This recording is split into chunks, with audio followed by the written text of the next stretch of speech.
Reptoids, the Body Snatchers by Susan Reed, BSc. Contents Forward. 1. Introduction. 2. An Alien Experience. 3. Their overall plan. 4. What we can do to stop you. 5. Colonizing the Earth with their hybrid. 6. Reptilian entities. 7. Genetic samples. 8. Debilitation through nutrition. 9. Financial Department. 10. Space Stations. 11. The Environment. 12. Other reptilian hosts exposed. 13. Their secret weapons. 14. Viral infections. 15. The Reptilian Anti-Higher Consciousness Agenda. 16. Crop circles. 17.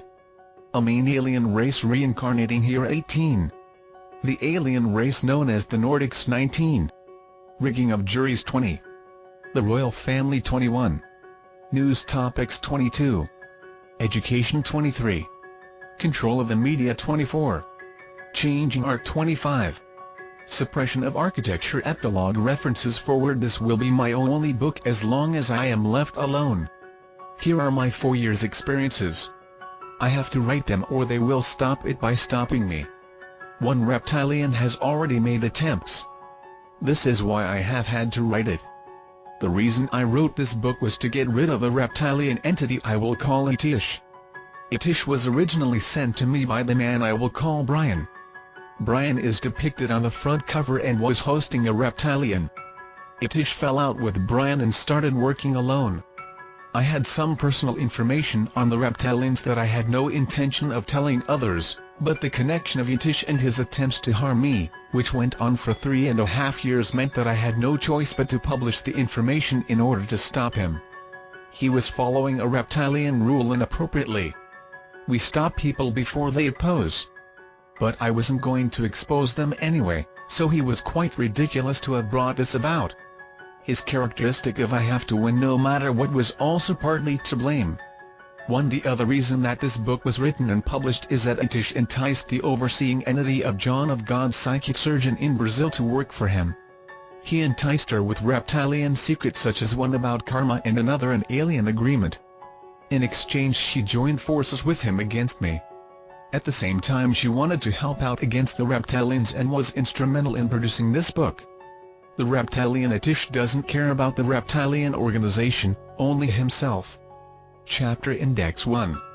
Introduction describes the human reptilian Brian and about his organization. 1. A. How it all began for me. 1. B. All about a reptilian host Brian. 1. C. Brian using me to get himself transferred out of Spain. 1. D. The human reptilian emotional problems. 2. About the human reptilian I have unique insights into exactly how a reptilian body snatches a human. He is a combination of a reptilian spirit in control of a human spirit having taken over a human body. His abduction is described, his remarkable abilities and characteristics such as advanced mental abilities and his cruelty and fundamental badness. Surprising for such advanced beings, reptilians when in a human body are immature, emotionally experiencing profound emotional hurt resulting in chips and resentments and also ego problems. Brian's are described. 2.1 Warrior draconian entity gone rogue spilling the beans on reptilian secrets and the information in this book, organizing his own removal. I will call him Itish for the purposes of this book.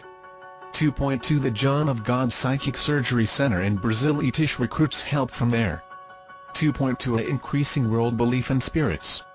2.2 B John of God in league with the reptilian Itish. Itish recruits help / a book gets written. 3. Their overall plan, identity cards will eventually kill us. Here Itish starts to talk. Selfishly he gave away some of their plans. They want this planet for themselves, and in order to have it they must kill us off first. This will be achieved via an implant, and they plan to implant everyone with a microchip. The implant will replace an identity card, the most likely root or credit card. Right now steps are in place to remove money so that credit or money cards are our only option. 4. What can we do to stop them? Describes what we can do to stop them, such as finding out what is going on and not burying our heads in the sand, refusing their control mechanisms, using cash rather than credit cards, campaigning for a credit card pin and more. 5. Colonizing the Earth with their hybrid. Describes how they plan to colonize the Earth having killed us first. They are developing a hybrid using human DNA. 6. Reptilian entities talks here about them. 7. Genetic samples. Brian collects DNA samples, believe it or not, from women he seduces. He actually takes a brain sample at night when they are asleep. I describe how mine was taken. 8. Debilitation through nutrition. They reduce our intellect significantly by withholding essential nutrients from baby milks. Breast is best by far. Those who know are killed, such as a scientist that Atish describes. They harden our arteries with the toxic substance in a common food item, wheat. 9. Financial debt. They control the banks and money. They use the universal law of abundance to their advantage, making debt easy. Once in debt we are more susceptible to negative influences and they can control us better. 210. Space stations. They are actually in the Earth's atmosphere. 11. Environment. They intend to live on the planet and are concerned about our environment. 12. Other reptilians exposed, naming names. Included are politicians such as Condoleezza Rice, bankers such as the Vanderbilts, famous actors including Tom Cruise, Emma Thompson and tennis star Virginia Wade, and royalty such as Princess Anne. 13. Weapons. 13. AI have personal experiences of most of these weapons. 13. B. Weapon number 1 is used to kill and it appears as though the victim has had a heart attack, always at night, time of death 2:40 am or soon afterwards. 13. C. Weapon number 2, lethal.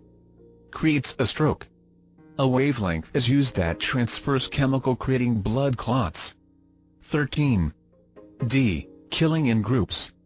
Their London meeting takes place in the Royal Albert Hall as Freemasons. Opponents are killed using weapon No. S1 and 2. 13. E. Weapon number 3, non-lethal. Temporary effect. Suddenly out of nowhere you feel very disorientated, unable to function normally. A handheld device no bigger than a credit card is used to fire toxic energy substance. Usually fired from a distance. Could be used against public speakers. 13. F. Weapon number 4, non-lethal. Permanent effect. Causes general debilitation including depression, mind suppression, tension, and dullness. Given between the hours of approximately 12:00 noon until 10:00 p.m. There is a peak at approximately 3:00 p.m. The afternoons are the worst.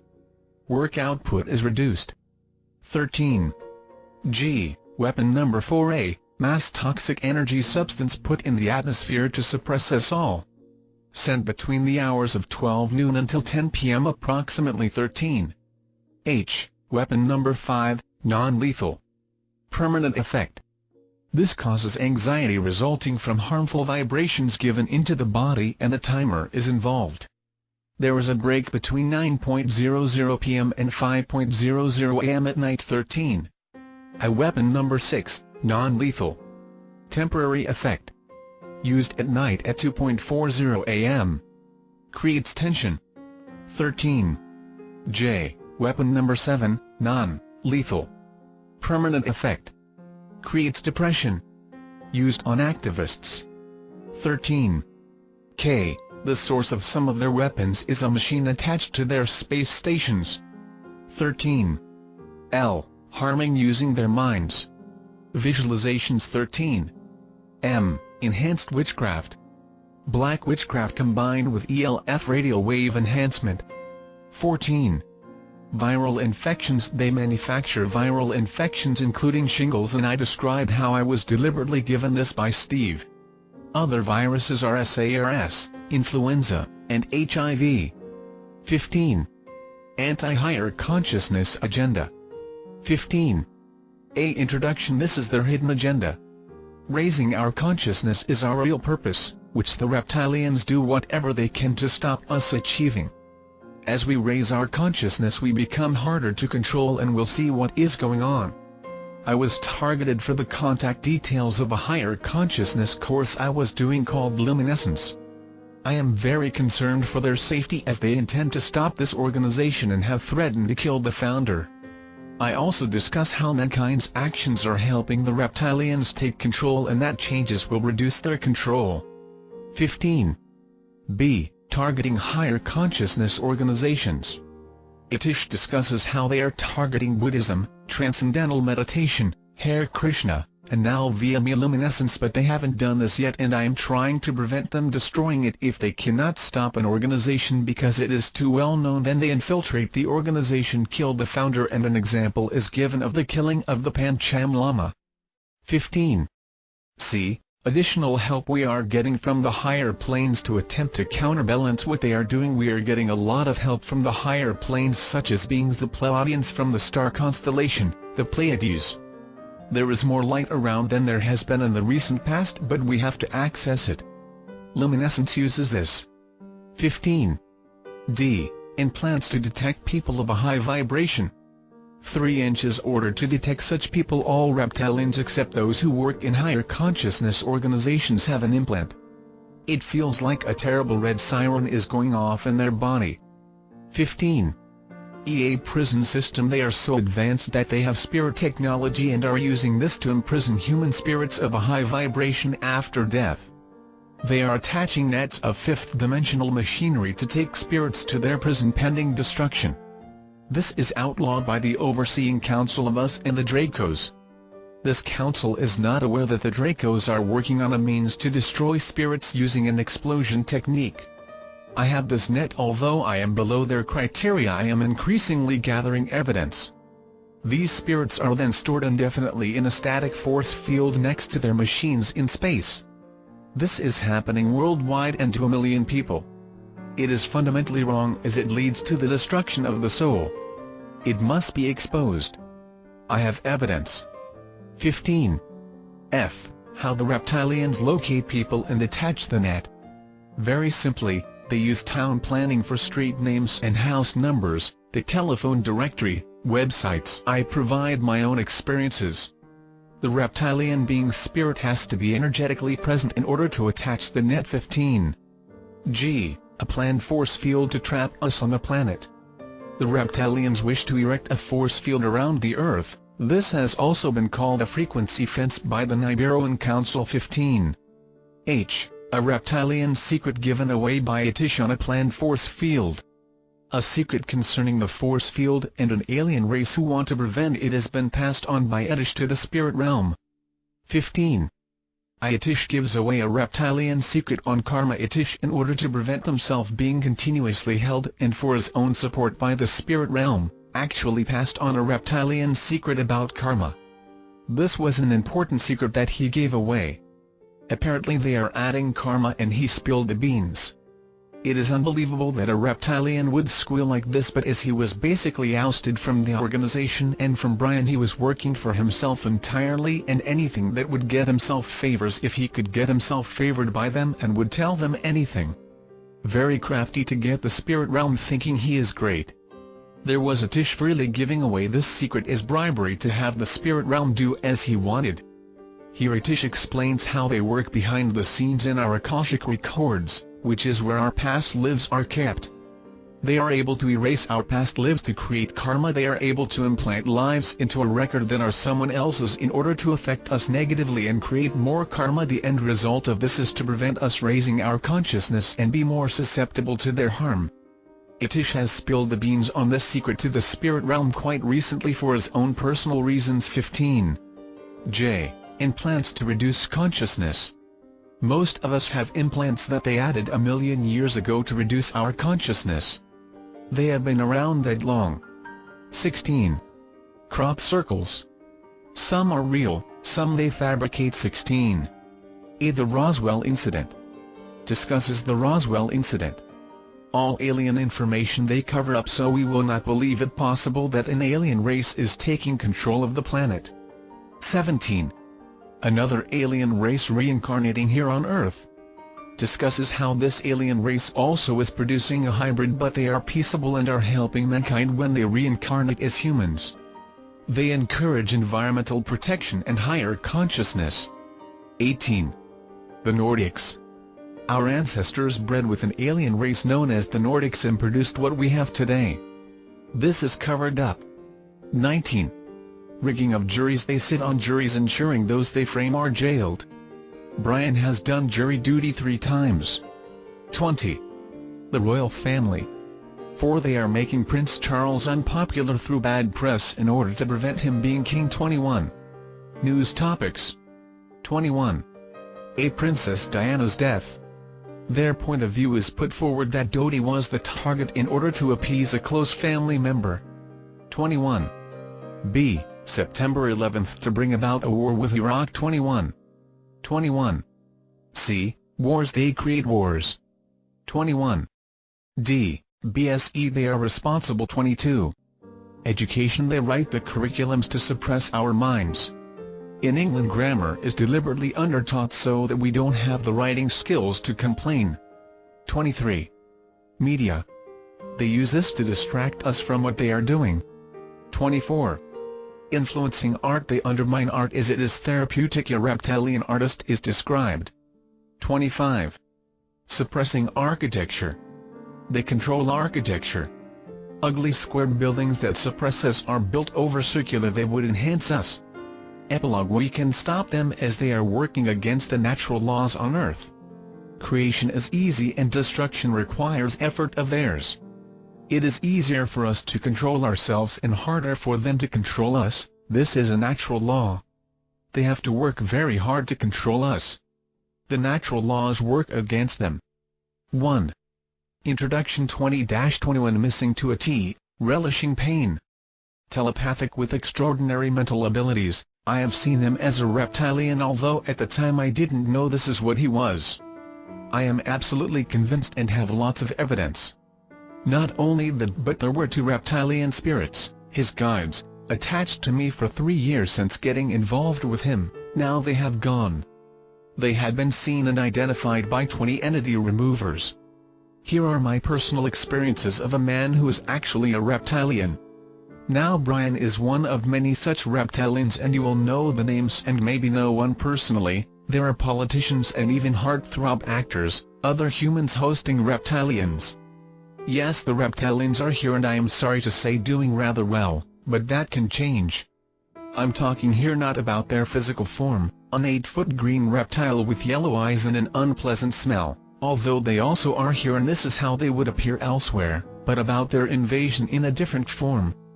They have taken over human beings, and once taken over there is no going back for that human. Don't worry, it won't happen to you. There are special preparations they have to do first prior to you even being born.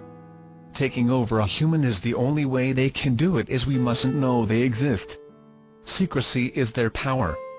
They are of a different dimension, the 5th. Once you have read this you will find that their presence becomes very obvious in fact you will start to recognize them. That's why the government is like it is, humans hosting reptilians and the reptilian is the one in control. You will never know it until you read this.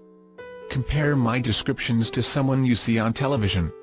Are they really who they seem to be, or are they as I describe, a reptilian?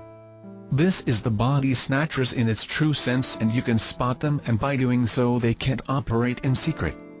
I have unique insights that I have gained from 2 years' experience with a reptilian host, and found out exactly how a reptilian exists as a human, and that is not found elsewhere. I hope that by publishing this book 5 others will come forward who know what I know but have not understood it. I believe that I am exceptional in that I have come to understand in full one particular human/reptilian, and I have done it the hard way. Almost everything there is to know, I know. I think you'll find the book extremely interesting, and it will expose weapons and methods of harming that they do without us knowing about it. I provide unique insights into how they prevent us raising our consciousness. This is their hidden agenda. I was targeted for this very reason. Plus of course how they intend to, excuse the cliché but it's true, take over the planet. I have been astounded by and felt very out of my depth with these reptilians. They are highly advanced aliens, and I have experienced their abilities and technology to be extraordinary, although they are fundamentally bad. They are masters of the mind and use all the hidden rules that affect us, such as the law of abundance. Although individually they are more powerful than we are, As a whole we so outnumber them that we have more power, and certainly we have the ability to remove them from this planet. Simple exposure will work. A term I was told for the draconian organization is the suppressive force, which is descriptive. They are also called the Illuminate, the global elite, and this is the Reptilians. They are a secret organization who is taking control of the planet without us knowing about it. They place themselves in positions of power, and they are also found in all walks of life, and there is a ground force covering geographical areas, and this was Brian's role. His area used to be Marbella, Spain, that he called his turf. He termed his organization the suppressive force because they are using techniques to suppress us all so that we don't realize what is going on, and so we are too caught up in our problems to even care. Suppression would mean suppressing our intellect as described under nutrition, suppressing our abundance as described under debt, suppressing our health as described under viruses and nutrition and the weapons that they use, suppressing our consciousness as described under anti-higher consciousness program, art and architecture. 1. How it all began and why I am writing this. I will start by saying a little about myself. I am a healthcare worker with a Bachelor of Science degree. I have worked in hospitals for 15 years. Prior to the events of 2002 I had no interest in aliens or conspiracy. I was living in Marbella, Spain, setting up my freelance work in doctors' clinics, and attending the government-run Spanish school. Here I met Brian, who was attracted to me, and we became friendly.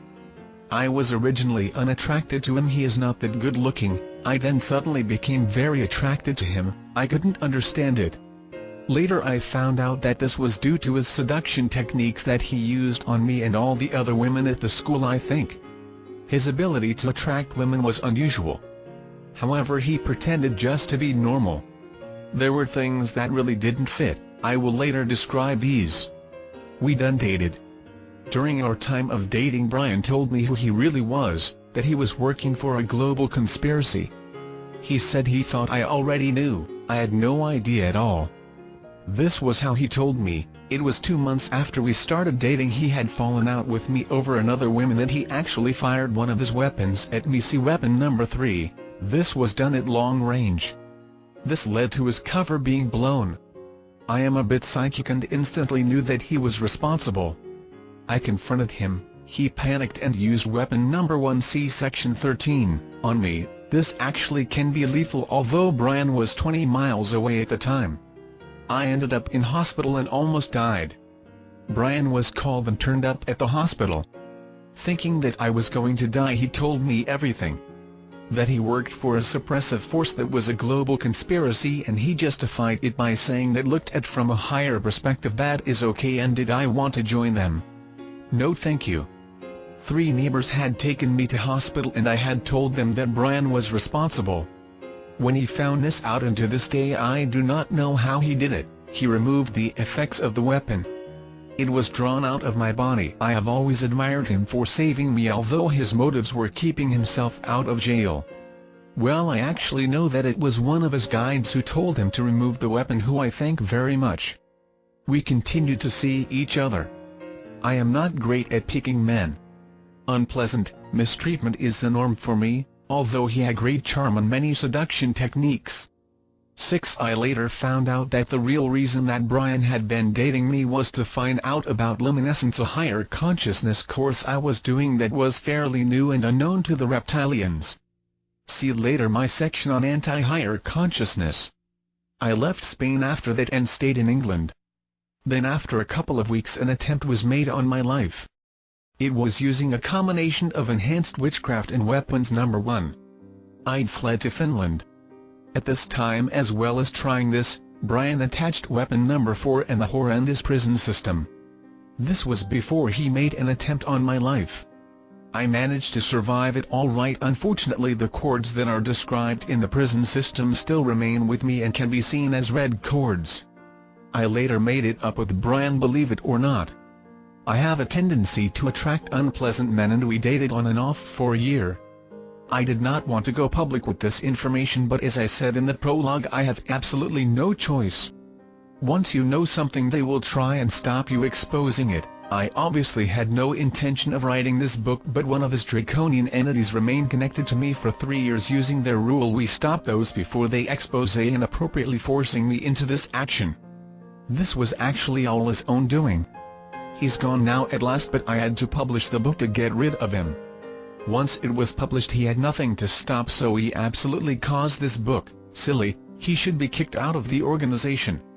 He was self-serving, enticing a being named Cheryl to help him. She wanted the book written, so she wrote some of this book. Never mind him.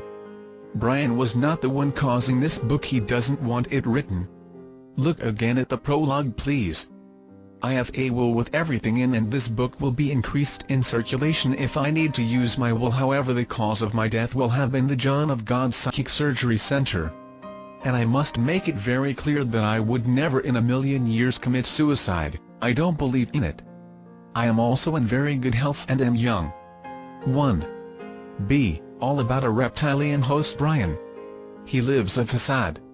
There is no conspiracy or even political books in his house, and yet he knows so much. His persona is a jovial cockney, a term for a Londoner. He has a hidden strength and wisdom that didn't fit with his persona. He has extraordinary mental abilities. He was able to memorize long telephone numbers with ease. He was an expert on the computer, although he did not use this for his day job.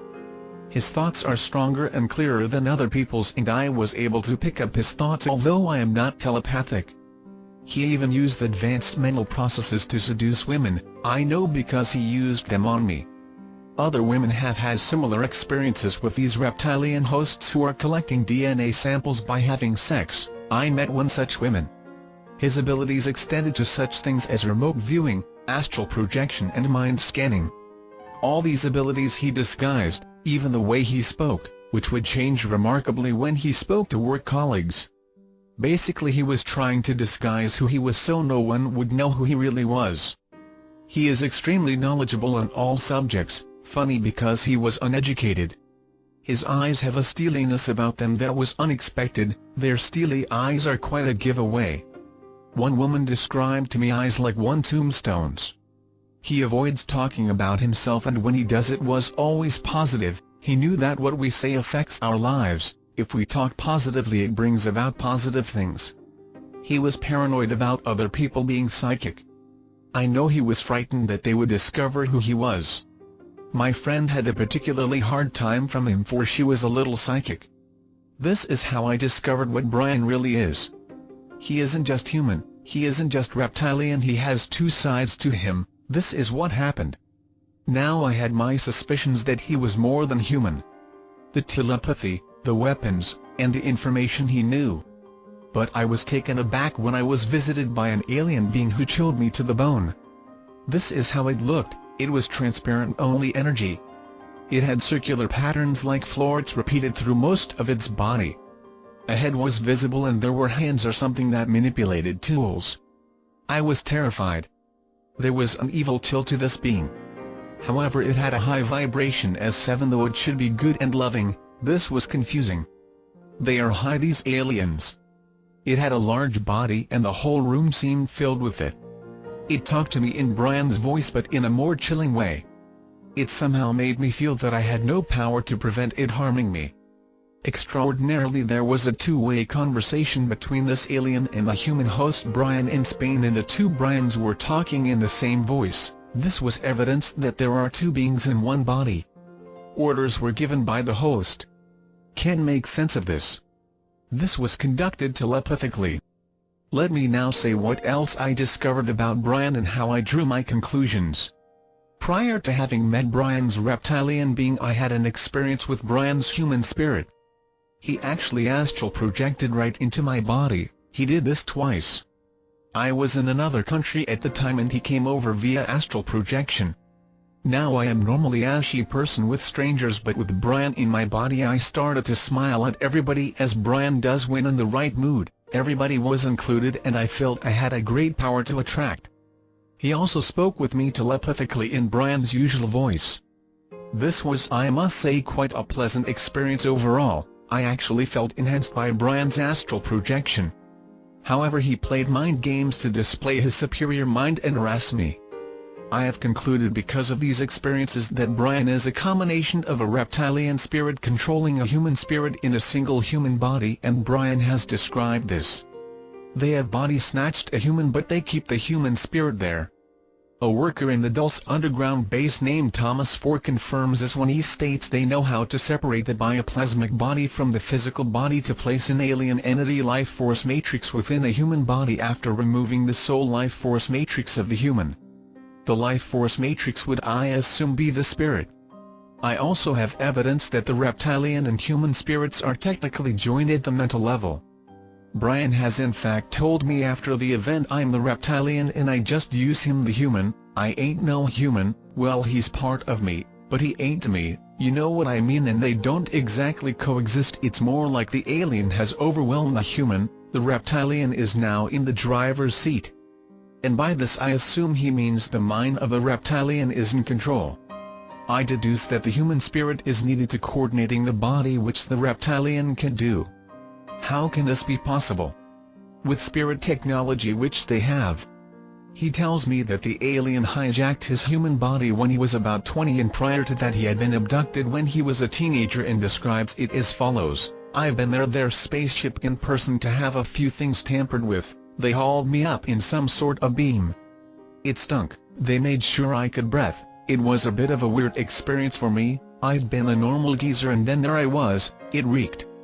I can say I felt great about it because I was human, wasn't I? I wasn't reptilian then. They looked URRH, they were dressed alright. They couldn't talk initially, they could talk, can't say a word, and then I became telepathic and I could hear them and they spoke with me in English. They enhanced my mind is fucking amazing now, and they nicked a few things, body specimens. And then they plonked me back in my bedroom. He has also told me that before he was born all his past life experiences had been removed, including any karma, and his implant C-section 15 had been removed. When Brian is trying to harm me I get a mental image of a wide jaw with sharp teeth, roaring in a blood-curdling way, a bit like a dragon as Andrew Hennessy has described. Brian tells me his alien physical form has a jaw without a nose, scales, eyes but no ears, is aqua blue but only in his own environment, but would appear a green color here. I have seen aqua blue reptilians which could be the color they are. It is over twice the size of a human and is very unattractive. They smell unpleasant. He says, our bodies are out of sync with the rest of us, we wish we didn't need bodies. The alien unattractiveness may be the reason he admires female beauty so much and expects very attractive girlfriends and is very critical of any imperfections. You may wonder why I continued to want to be Brian's lover, but I had mixed reactions to him. When Brian shows himself as he truly is I am awe-inspired by him. My thoughts are, what does he want with lowly human me? Why doesn't he want others like him? They are so much better than me, for he is so much better than me. I actually felt honored that I was in his company. I suppose you could liken it to a human with a dog and a human hanging out with the dog. Well, the dog would think, what do you want to hang out with me when there are other humans to mix with? They are more than I am. It was like I was in the presence of a great master. I was honored and he made me feel, why should he possibly wish to spend time with me when other masters must be more interesting for him? So you see why I remained attracted to him despite the abusive things he did. Confusing to the T, I can assure you.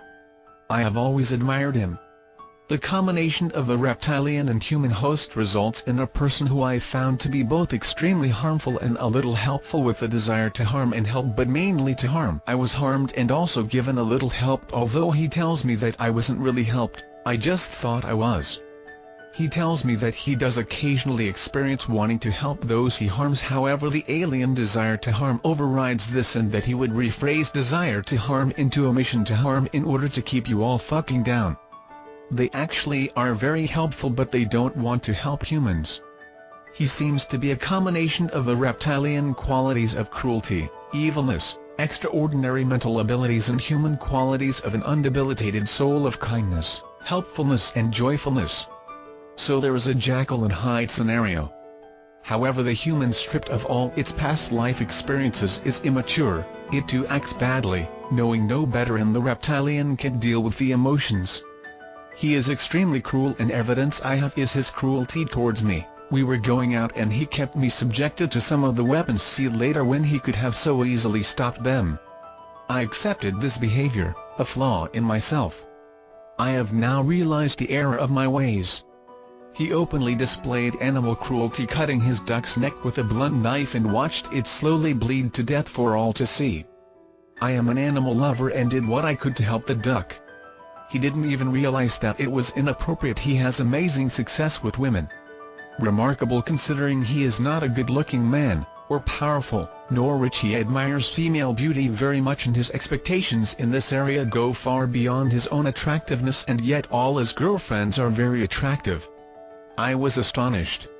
I believe the reason for this is the seduction techniques he uses. I experienced these seduction techniques and they involved advanced mental processes. One of them was images of him giving oral sex, actually, like a record replaying itself over and over again.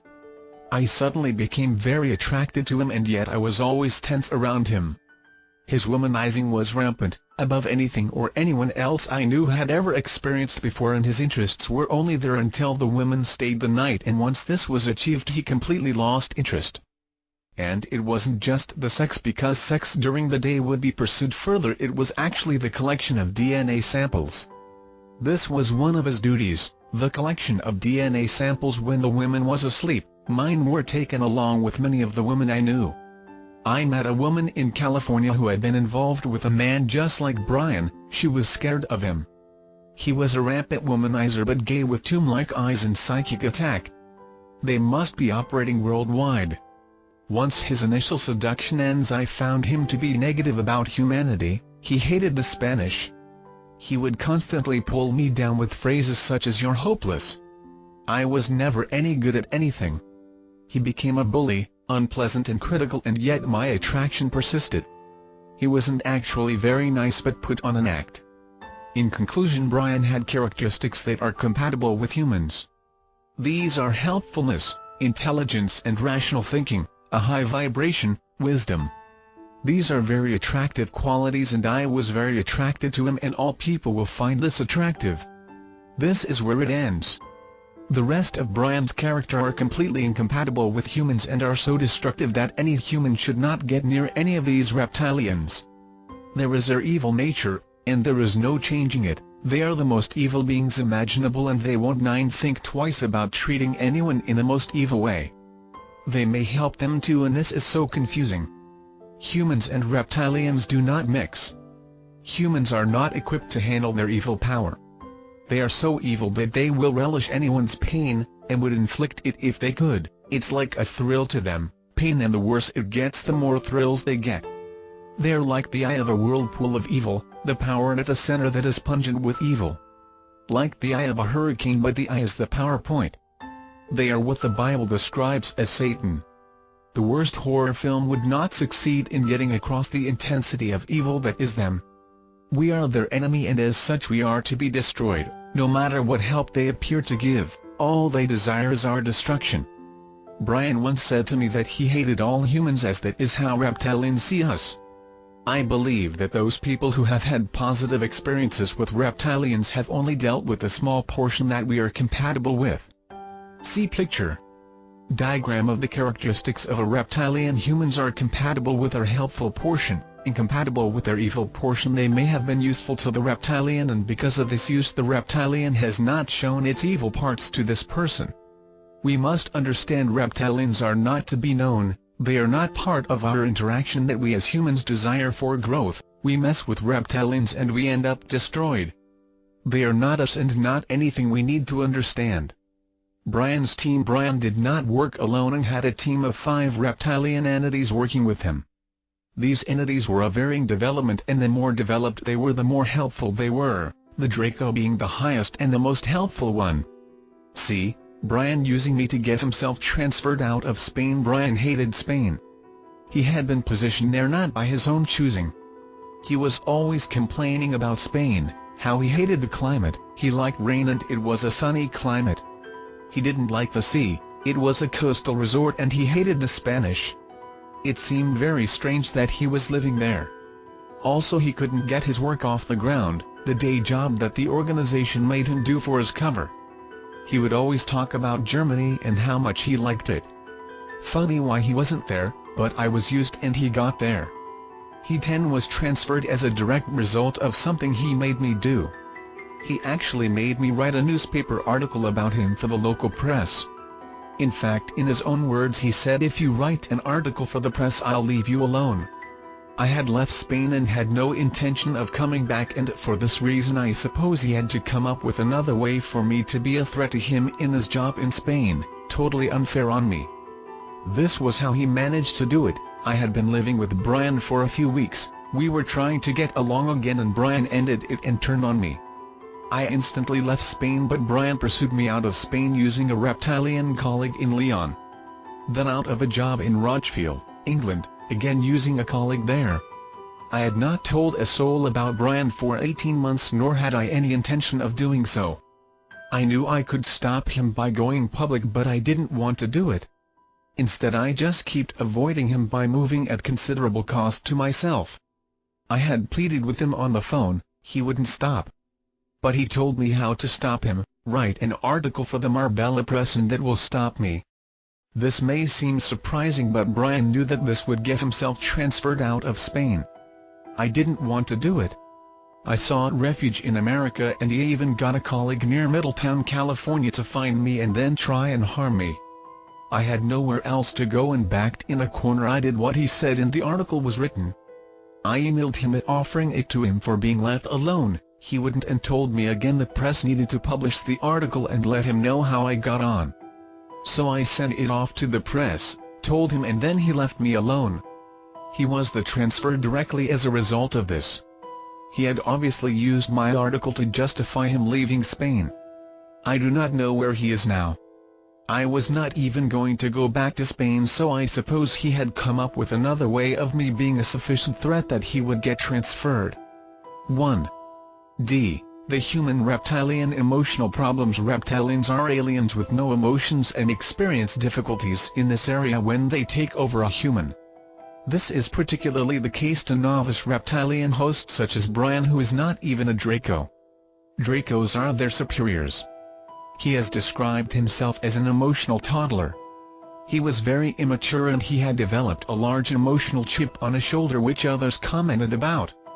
He told me I get the human's emotional stuff, don't I, which is a bit of a pain. I'd rather not have it. It makes me do things I shouldn't do, like harm women I'm seeing, you know.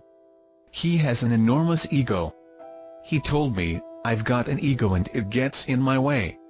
I push too far and don't let off when others would have saw reason. My feelings are I want to get that bitch. I want to squash her down. I get blinded and can see reason. My ego blinds me. It makes me want to strut my stuff. I can't have no women get the better of me. Your father, he was harming him -1 needed to build up a bit of credentials, to show I was working. Fuck her, why should that women stop me? Here is what Brian also said, a -1 haven't got to grips with it yet. Emotions, Q, you hide your emotional hurt and just seek to harm those who hurt you, but a normal person would not be hurt by what they did to you. You're overly sensitive and hurt too much and then disguise it, so unless someone you are dating is intuitive, they won't have a clue what you're going through. What about your fellow aliens? A. Well, some of them are more advanced than me, have been here more times basically, and so they know what to do. They are Dracos. Q. Do they get hurt like you do? A. Some are like me and some of them are better, but we ain't advanced emotionally, that's for sure. You've me got it under wraps and we ain't, so I wouldn't mind a few more like you coming my way, and that ain't important. 11. Q. Why is it not important? You've been harming people your lot wouldn't normally harm. Girlfriends and the like. A. Well, I don't see it that way. I get a bee in my bonnet and I have to get me own back. Q. But aren't you risking being discovered? A. Well, okay, yes I am, but I don't like being told. It pisses me off, so I'll think I'll get her anyway just because I can. 2.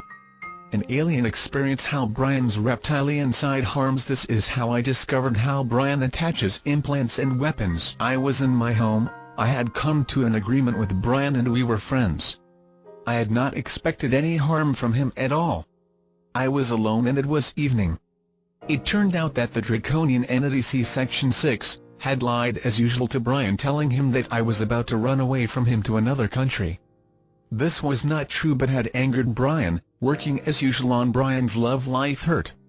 It was at this point that I had the strangest experience of my life, and one that leaves me with no doubt that Brian is an alien, or at least half of him is. I did not know at this point that what I saw was reptilian. It was certainly alien and made me look at people ever after in a new light, as comparatively they are harmless, soft and lovable. Even the nastiest human imaginable compares favorably to what I saw.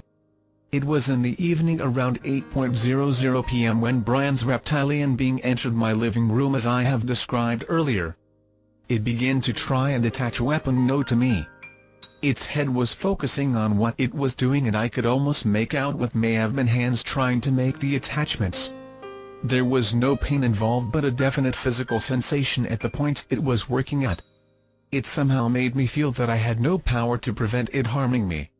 Fortunately, in preparation I had made a protective garment. I knew that there was a material that would prevent this. This material is rubber. So I had made a rubber cloak out of bath mats. Yes, this is all I could find. I had searched high and low.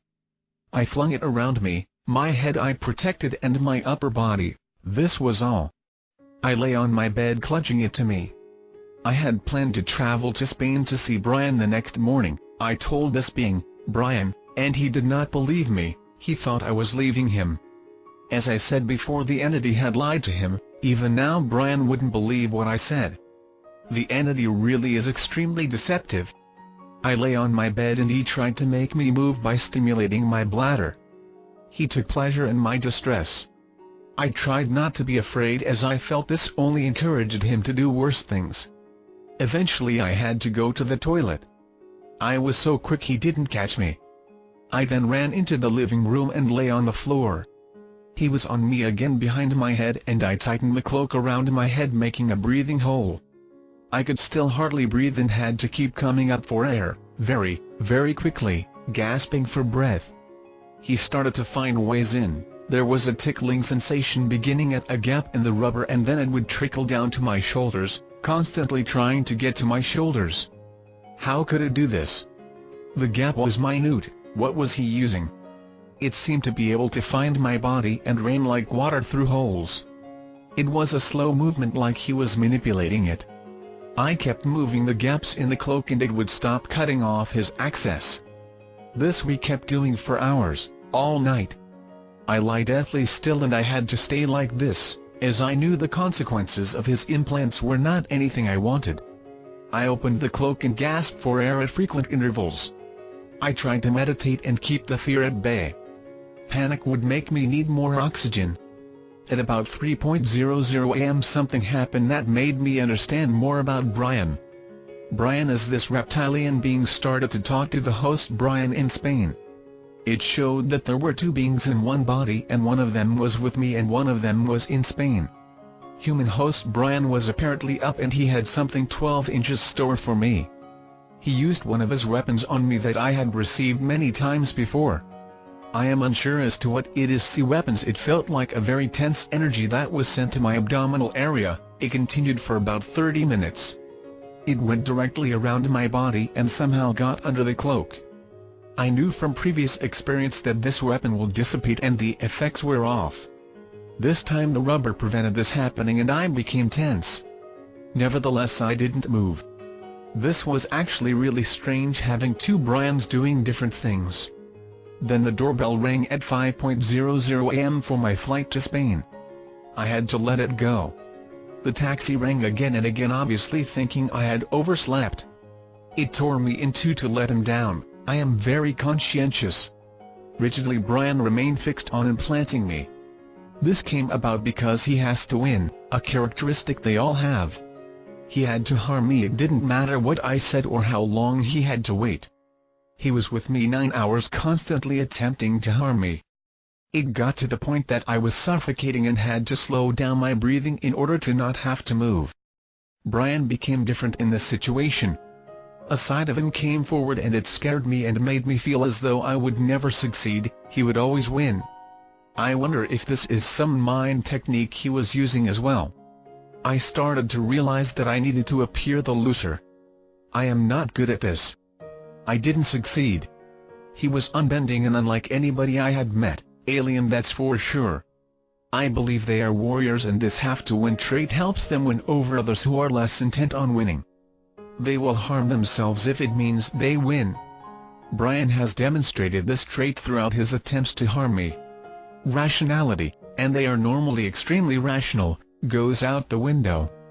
They are able to stop this when they are observant that it is happening, but Brian wouldn't listen to me or his reptilian entity.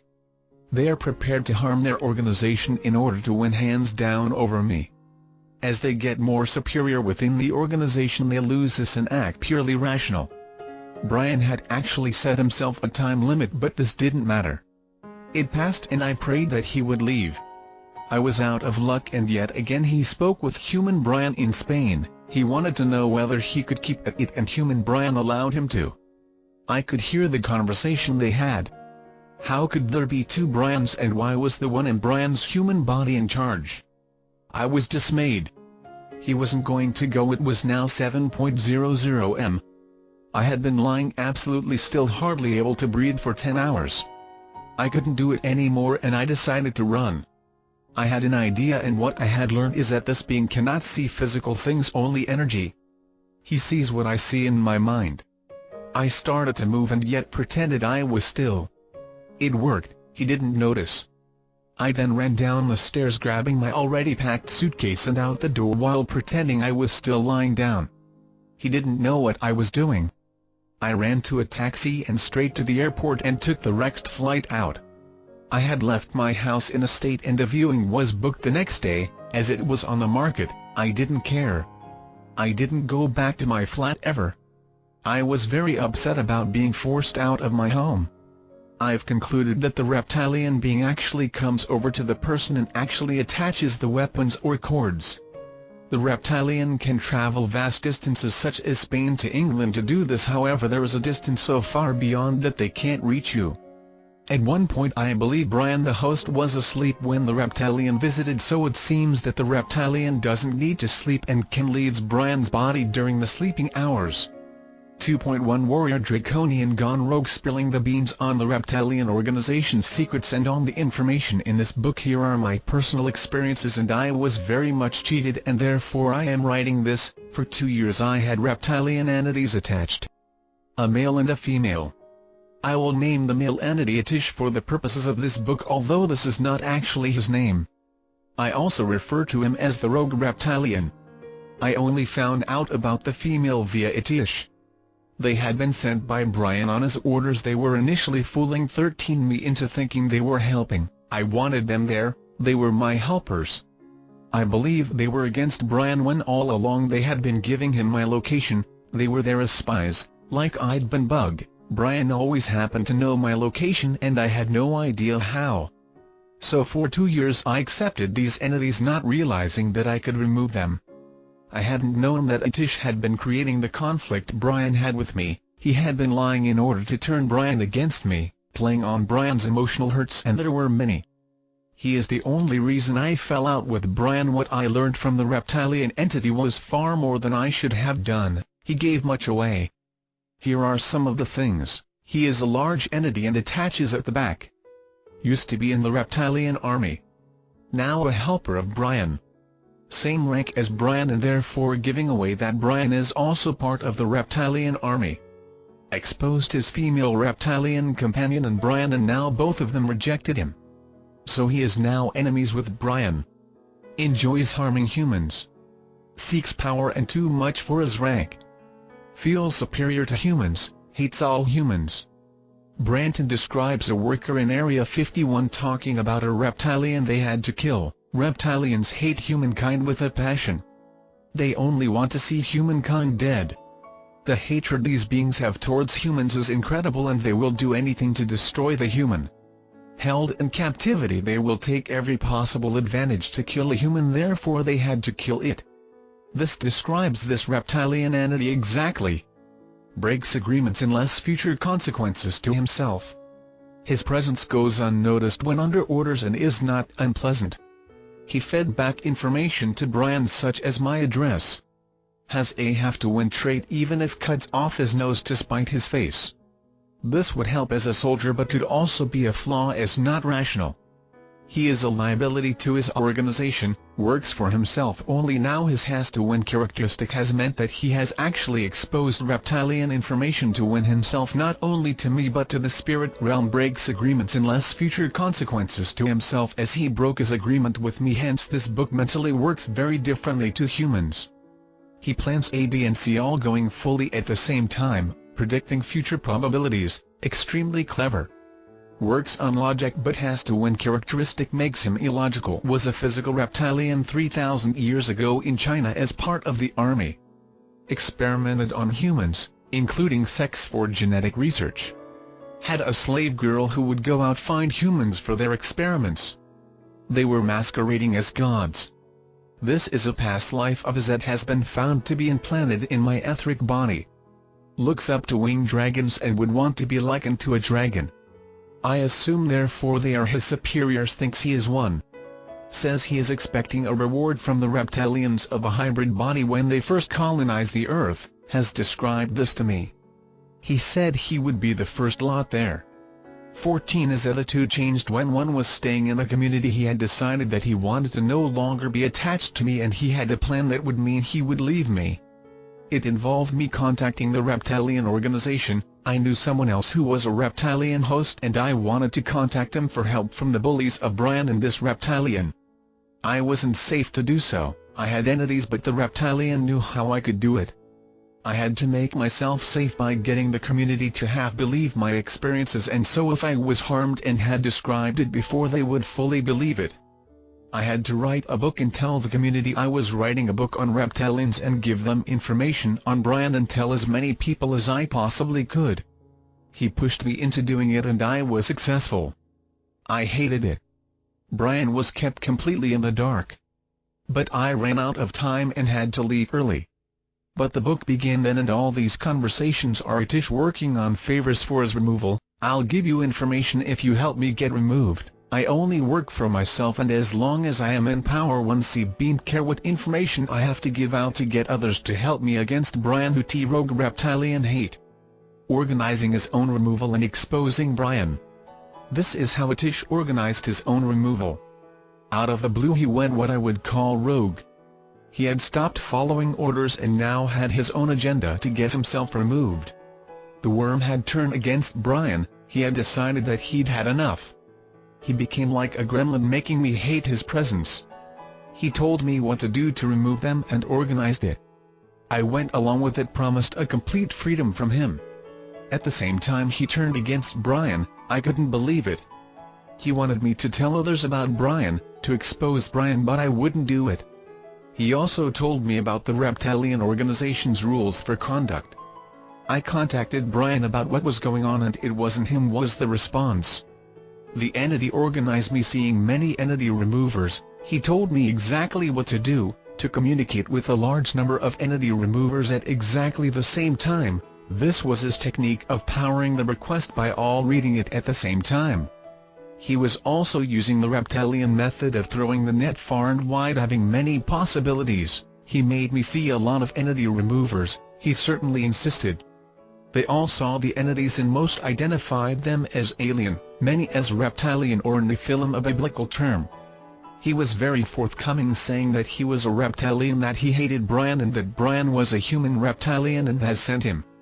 He very willingly dished the dirt to anyone he could about Brian. It struck me that they had obviously had a major falling out and he was trying to get his own back on being forced to stay. He was very spiteful. Keeping the reptilian agenda secret didn't seem to matter to him while he was in this frame of mind. He was quite a spectacle. After 4 weeks of him making me see entity removers, it had become obvious to anyone that I had reptilian entities. If in doubt, they now knew. Here are some of the remarks from entity removers. He wanted me to harm Brian and told me some rules as follows. The organization's rules for conduct as follows. 1. Golden rule. Do not do things for personal gain. 2. We never fire weapons for personal gain because they are expensive. 3. We conceal ourselves. We never expose anything that we don't have to. 4. We don't draw attention to ourselves by acting cruel, spiteful, harm people. His intentions were to make Brian change his orders and say he could leave me, but this tactic didn't work because I didn't comply. I discovered that he had been listening to road names and house numbers all along when he made it very obvious. 15. The entity then made me go to entity removers. He told me exactly what to do, using techniques of communicating with a large number of entity removers at exactly the same time, of throwing the net far and wide. -1 was to see a lot of entity removers, he insisted. He told them that he was reptilian. They all saw the entities and most identified them as alien, many as reptilian or Nephilim, a biblical term. Those who also use hypnosis had an interesting time, as I was shocked that under these conditions he was able to come to the forefront and talk through me to the therapist. He told several entity removers how he hated Brian, that Brian was a reptilian and has sent him. He very willingly dished the dirt to anyone he could about Brian. It struck me that they had obviously had a major falling out and he was trying to get his own back on being forced to stay, very spiteful. Keeping the reptilian agenda secret didn't seem to matter to him while he was in this frame of mind. He was quite a spectacle. After 4 weeks of daily communications with entity removers, it had become obvious to anyone that I had reptilian entities. If in doubt before now, they knew. Here are some of the comments from entity removers. When I carried out your scan, I found an imposing reptilian being, with another one hovering in the background. Entity remover M. There are 2 entities in M and that you are connected to entity remover C. I see a towering reptilian behind you and a smaller reptilian to your right. Entity remover N. I see red, which shows me that they have been sent. Entity remover D. The one I can deal with right now is actually one of the Nephilim responsible for this planet. Entity remover J. I identify them as Nephilim exorcist C. Here is one of the spirit removers sessions that was taped by the hypnotist. The reptilian cheated me and therefore I am including this. It begins at, hypnotist, what can I do for you? Itish, I've done this before. And you are going to write it all down, and I am not meant to be doing this because I am not meant to be here. You are not meant to know I am here. Hypnotist, but I do know you are here. Itish, yes, but you are meant to be in 2 minds. I am not meant to be like this, I'm meant to be in the back seat. Hypnotist, how exactly can I help you? Itish, I want you to get me out of this situation. I want to be released, but not by my own choosing. I want to have you force me out, but you see I can't even say this because there is someone else here who hears what I say and will be in a lot of trouble if they report me. So Miss Y is to do all of this. I cannot. He asked the hypnotist to force him out and described exactly how to do it, choosing out, and was going to get him in trouble with the reptilian organization if he did. I was therefore being made to do it. He actually asked for her removal first. Said how exactly she could be forced out using 4 or more spirit guides that would physically take them. That harm to him was needed. He was a battleman and had to appear to be resisting. That he was alien and that reptilian was not what they called themselves, and he told the hypnotist their real name but into his mind. That they hear what we say. Needs my street address to send entities. They are 16 working for Brian, who is the real problem, that Brian is possessed by a reptilian. Brian had sent them and is harmful. They are alien and do not go to the light.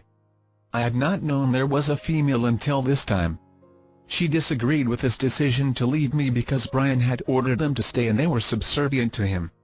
Therefore the male reptilian was doing a trick, making out that I had removed them with force in order for it to be okay. He wouldn't be in trouble if I'd got them removed. It's complicated only because he was not allowed to leave. And what this trouble was interesting. He had been promised by his organization a reward that he could lose this for disobeying orders. Hypnotist, okay, so you want me to help release you? Itish, yes, but not releasing, moving hypnotists, and keep you out of trouble. Itish, that's the problem. Her, my wife, my female, my mate. I will be in trouble by her. She will report me. I have to be made to go. Hypnotist, your controller? Itish, she isn't normally my controller, but right now she has got the thumb screws on me because you see I am in the wrong. I will be in trouble. I cannot go. I am not allowed to go. Hypnotist, how can I protect you from her? Itish, I will do that. Move her first and then I can just go and she won't know.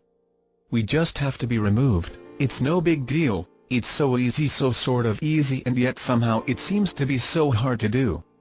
I think you are not used to us because we are not normal, like we are not the easygoing human souls that you normally have, and I have to be forced, but force is not something you like to use, because it seems like you are harming.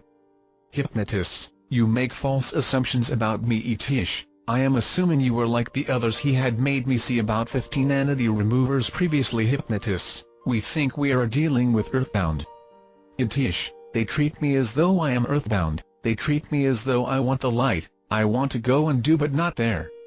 There are ways to remove us. I know how it can be done. And do you have spirit guides that can work with you? Hypnotists, yes. Etish, have they got some physical presence here in the room? Because I am here in the room, and if they are here in the room they can try and move me, but I will have to resist a bit because she is watching me. Hypnotists, I will invite the guides here and they have the ability to forcibly remove you.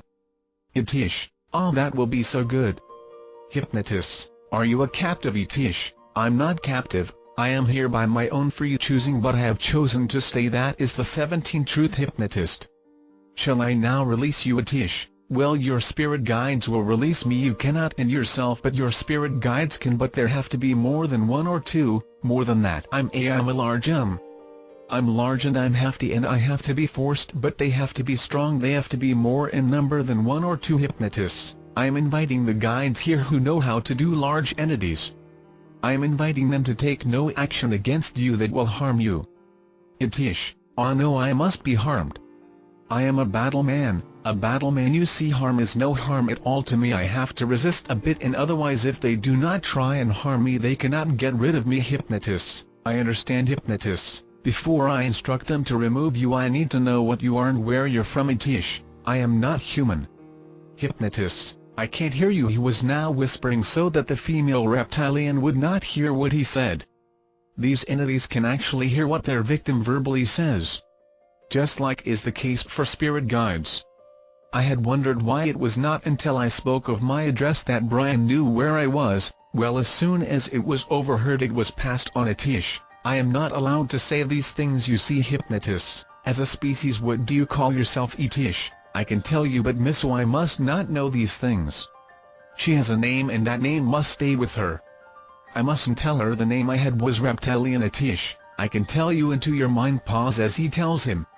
He telepathically told the name to the hypnotist. Hypnotist, tell me when you are ready to be removed. Etish, I am ready every day, every moment, every day I am ready. It is too far for me to go home, and my true home is not here.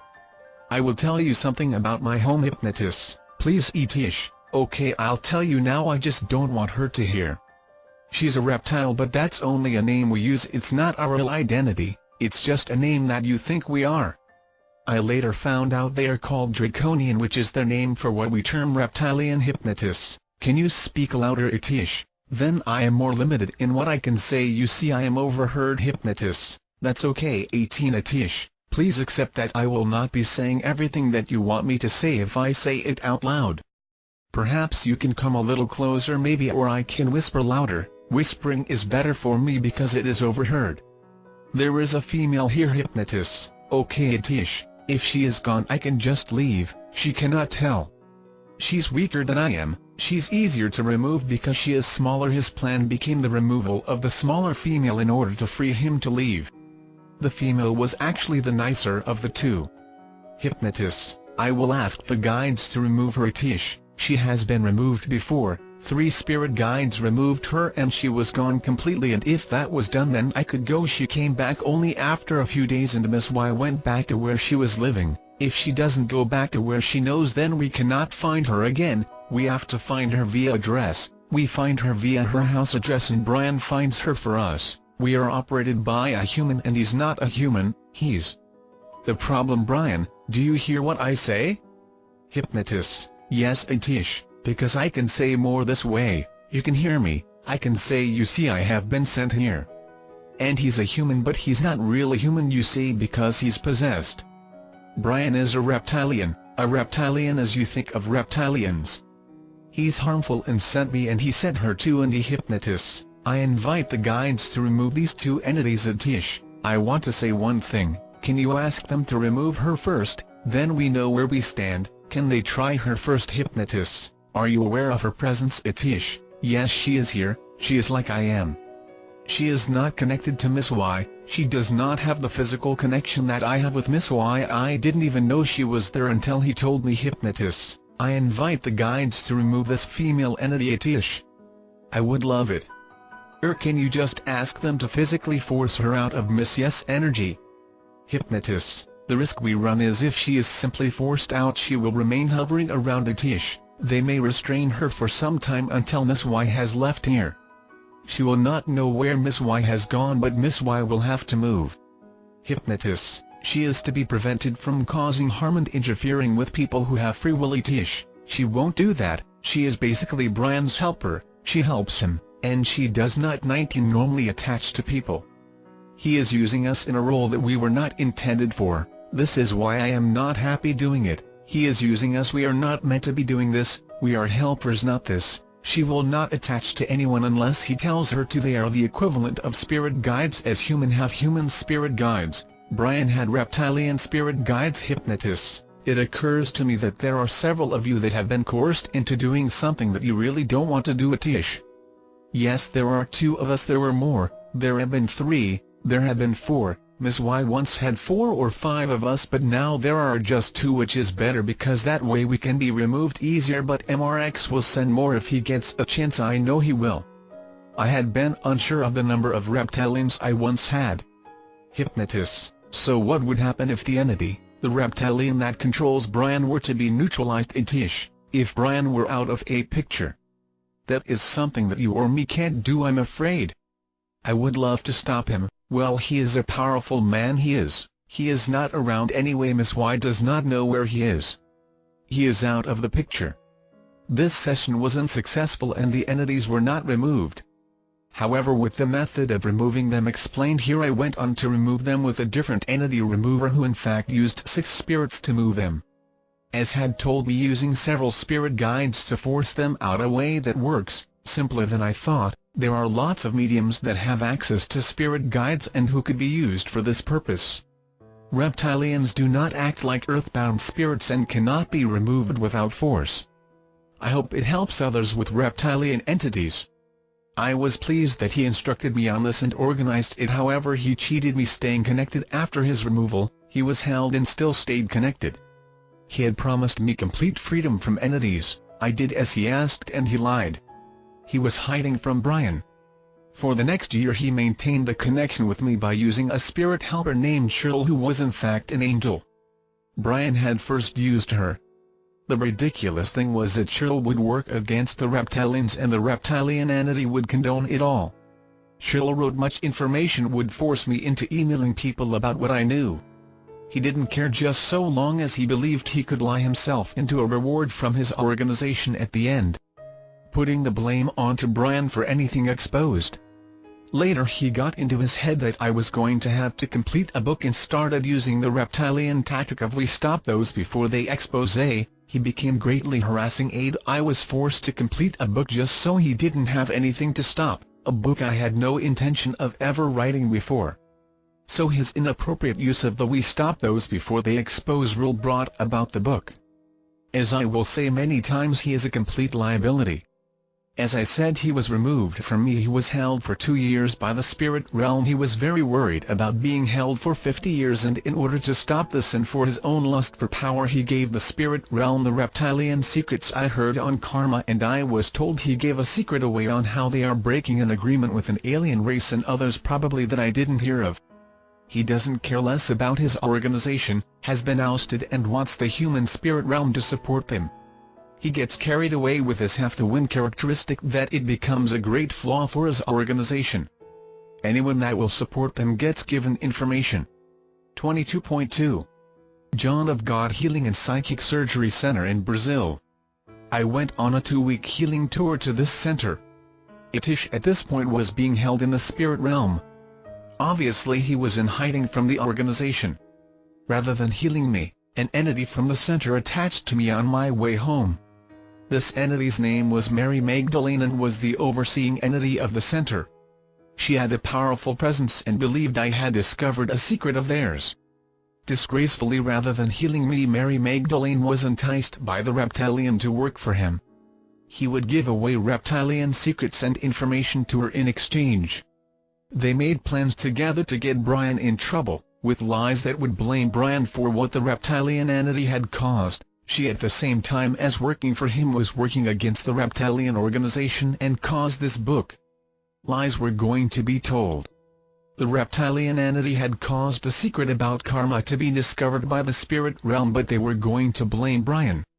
The Reptilian entity gave away other secrets to Mary to entice her to work for him. She worked against me, harassing me greatly, whilst all the time she herself worked against the Reptilians to point to an increasing world belief in spirits. John of God, a psychic surgeon and healer, is advertised worldwide. Many mediums advertise healing tours. They're in numerous magazines such as Psychic News, Kindred Spirit, Kajishus. There are tours advertised on the internet, and I attended a video and lecture whilst in California. They encourage everyone throughout the world to go there and promise healing of all and every condition. I remember when I first heard of John of God at the lecture in California, I was impressed by the video of the psychic surgery with John of God using a knife in someone's eye without anesthetic. What I questioned was their prescription of herbs for healing. All the herbs are identical was what the lecturer said, and everyone gets given them and they heal every individual condition. The lecturer made a joke about this, obviously herself finding identical herbs a bit strange. They are blessed by the entity being the spirit who works through John of God.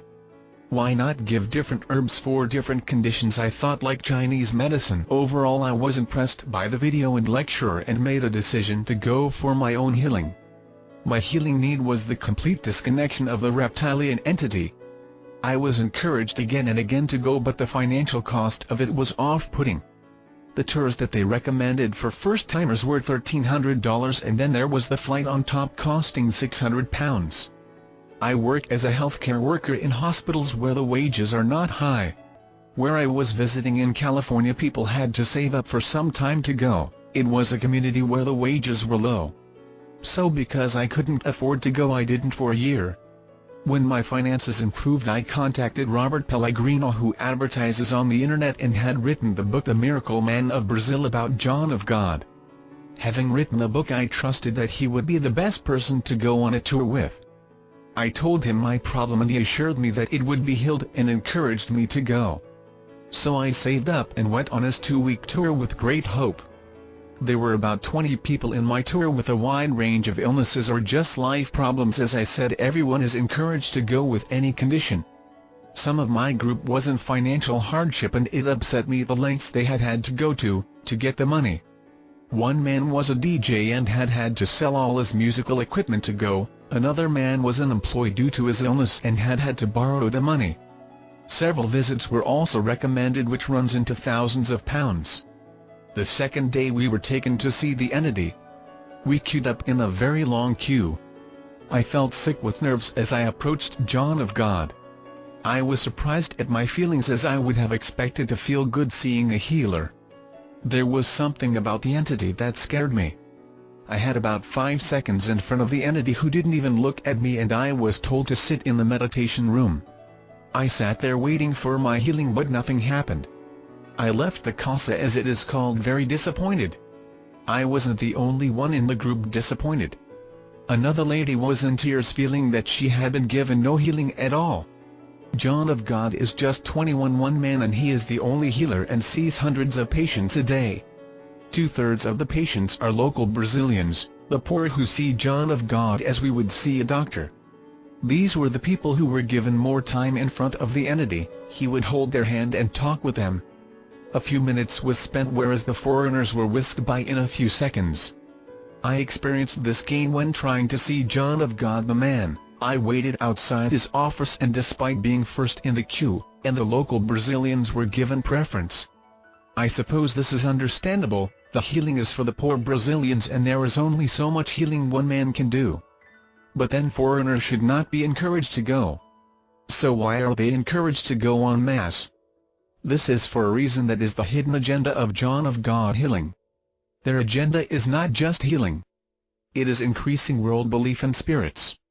So foreigners are encouraged there for the purpose of making them believe in spirits. The healing of foreigners is not the objective, although undoubtedly some are healed. So I continue. Having been in front of the entity once and without being healed, I became very upset. I experienced uncontrollable crying in the meditation rooms, feeling very disappointed. This was obviously unacceptable. I was meant to be being healed and certainly bad PR for the Casa. So the second time I went in front of the entity, I was told to sit in the room next to the entity where intense healing and psychic surgery took place. I was very pleased to at last be getting healing.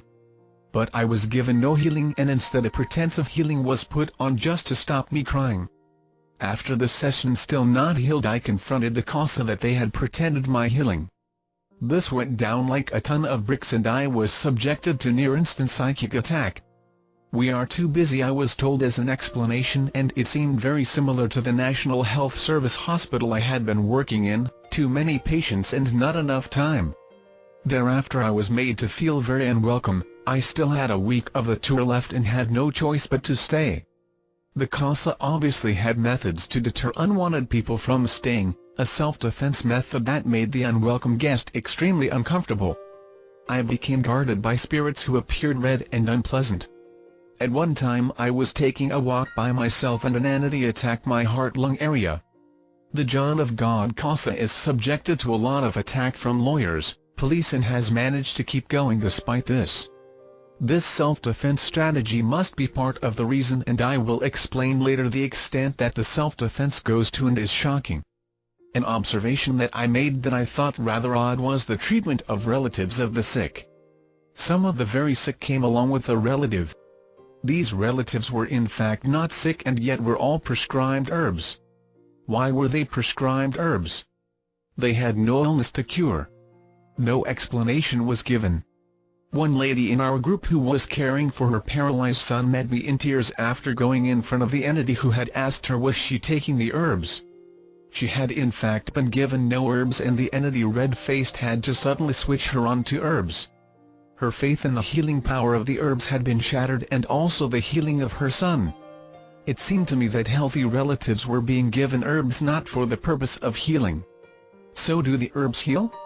At that point I wasn't much interested. 2.2 Be John of God in league with the reptilian Itish. Itish recruits help / a book gets written. On completion of the tour I left for home extremely disappointed. John of God had identified a long-distance connection with a reptilian but had not removed it. As I was leaving the Casa, an entity from the Casa followed me home.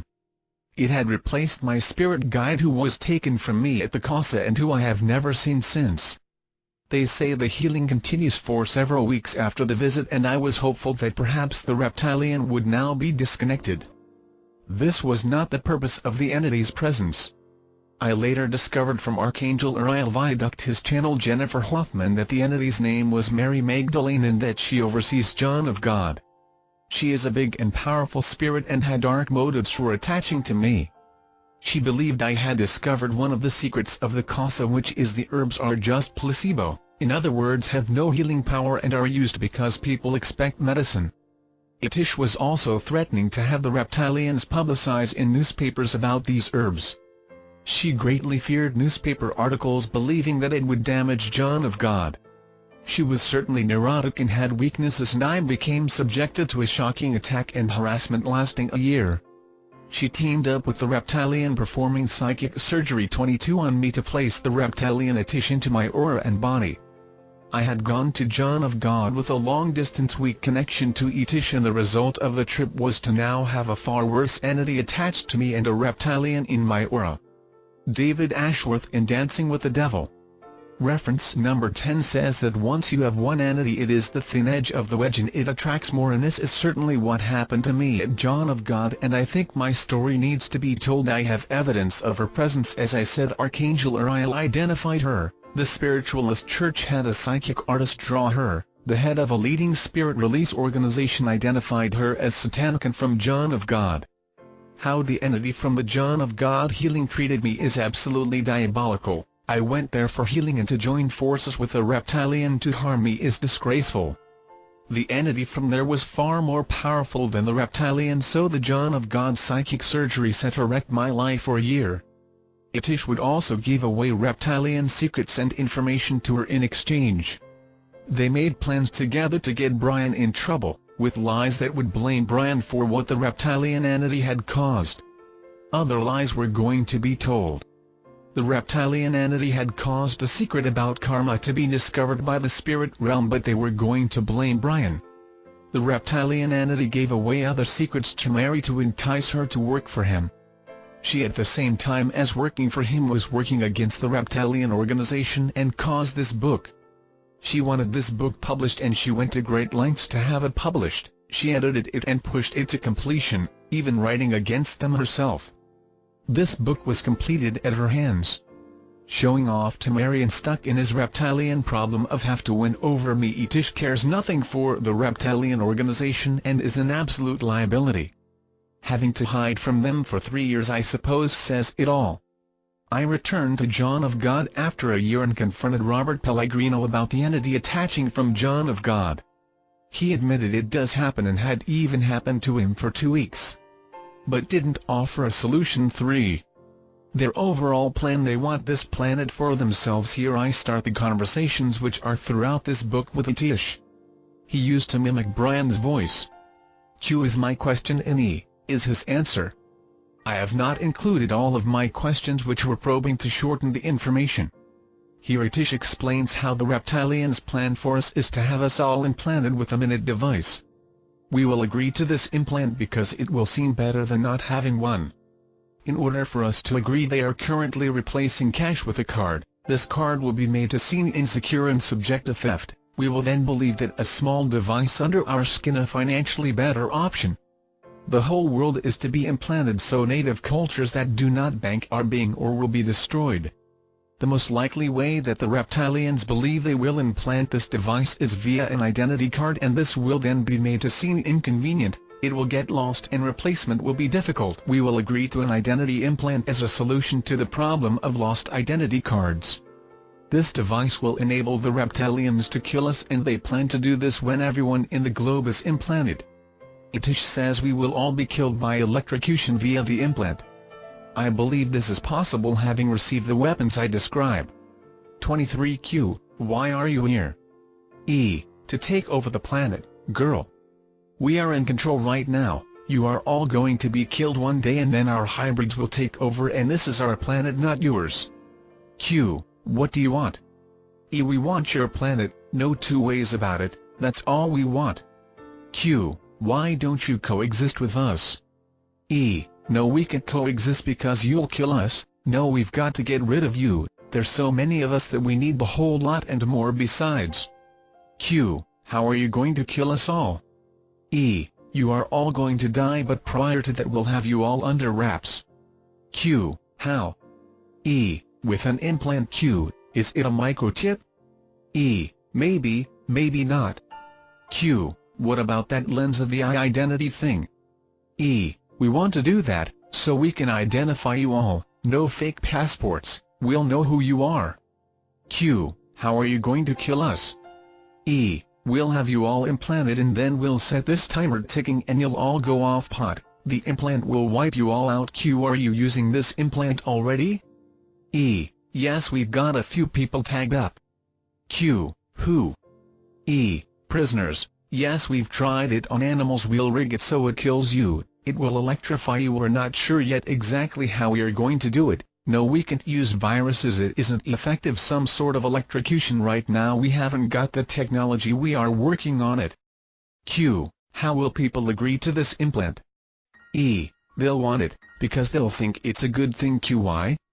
E, because we are rigging it right now. Money, girl, it isn't secure. Theft, fraud, money laundering, wallets getting stolen, credit card fraud, lost PINs.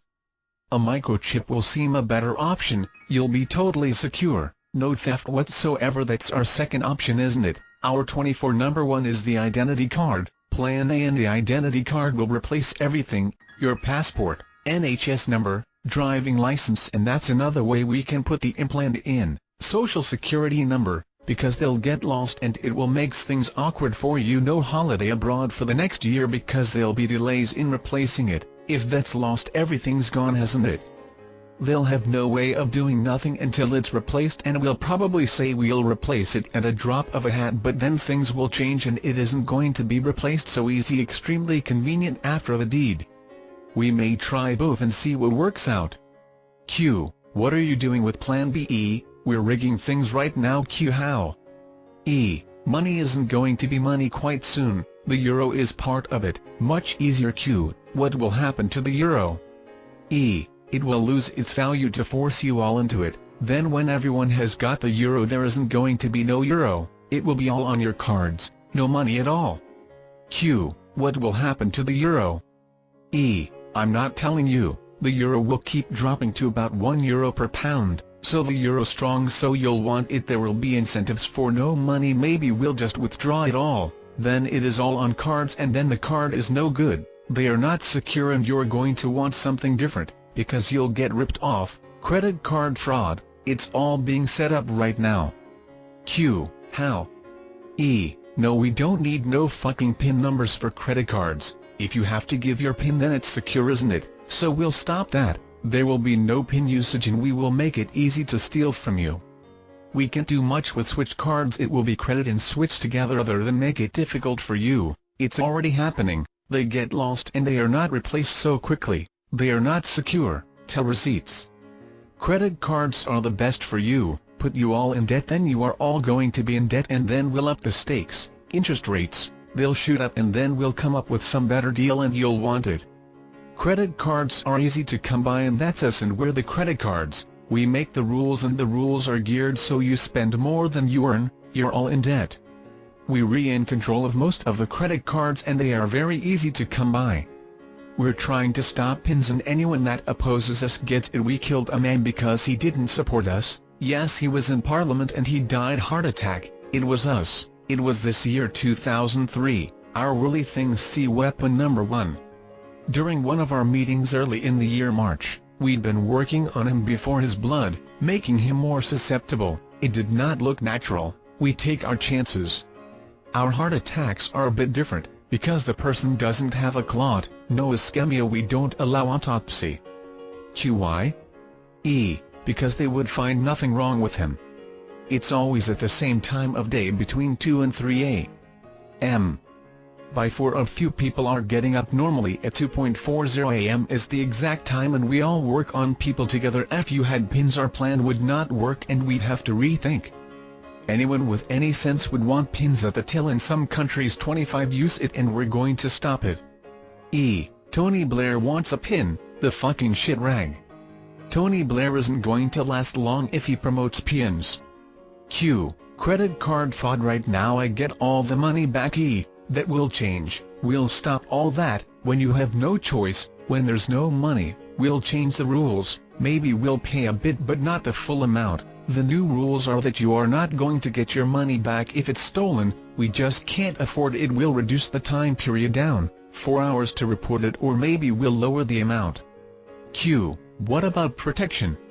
E. We'll try and make insurance protection hard to come by, lots of exclusions, things like that. 4. What we can do to stop you? Basically we need to know what is going on. Burying our heads in the sand is the worst thing we can do, because they are more than halfway through their plan and won't give up unless they are forced to. E. If you all refuse, or a lot of you refuse to take part in our control mechanisms, then our plan won't work. You could all refuse to use credit cards and bank cards, and then we haven't got a leg to stand on. Q. What is the most important thing anyone could do to stop you and keep the planet to themselves? E. Riot like crazy, and that will do it.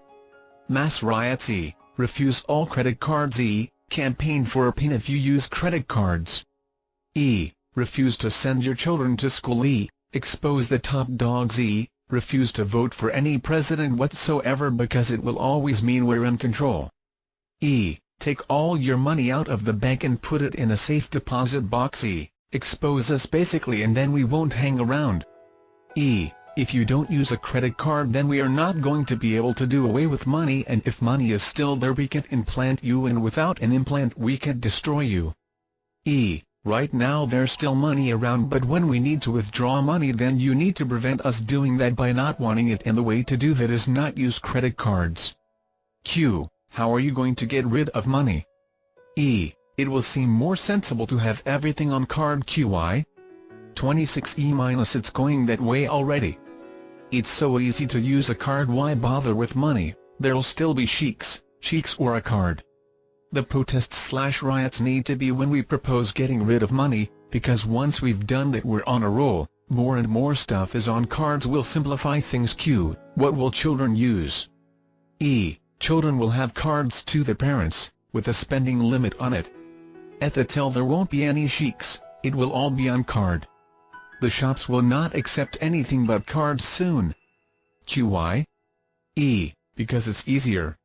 We have to remove money in gradual stages, so it's harder to use. Cash machines are not safe, people will start getting mugged at cash machines, the machine will swallow their card more easily, they've got no card for another 20 days, the banks are open at shit hours, you've got to take time off work to get their huge queues at lunchtime. We'll make it a decameter side harder to get your cash. They'll invent something else and it will seem like the ideal way of purchasing. Like an identity card, it will give you everything you need in one card, but then of course it will be converted to an implant because they'll get lost. 5.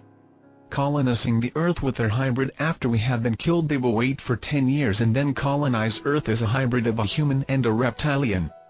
They are developing this hybrid using human DNA. See genetic samples. The hybrid is described here. E will kill everyone off and leave it about 10 years for things to rot, so we don't have to deal with it. There will be a few thousand humans left and we'll deal with them.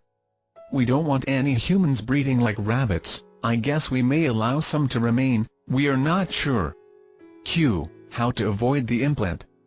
E. Get yourself out of society, don't pay your dues, no bank account, that's basically the main way of doing it. E. We'll try and kill the rest, it will be hard for us initially being new to the place.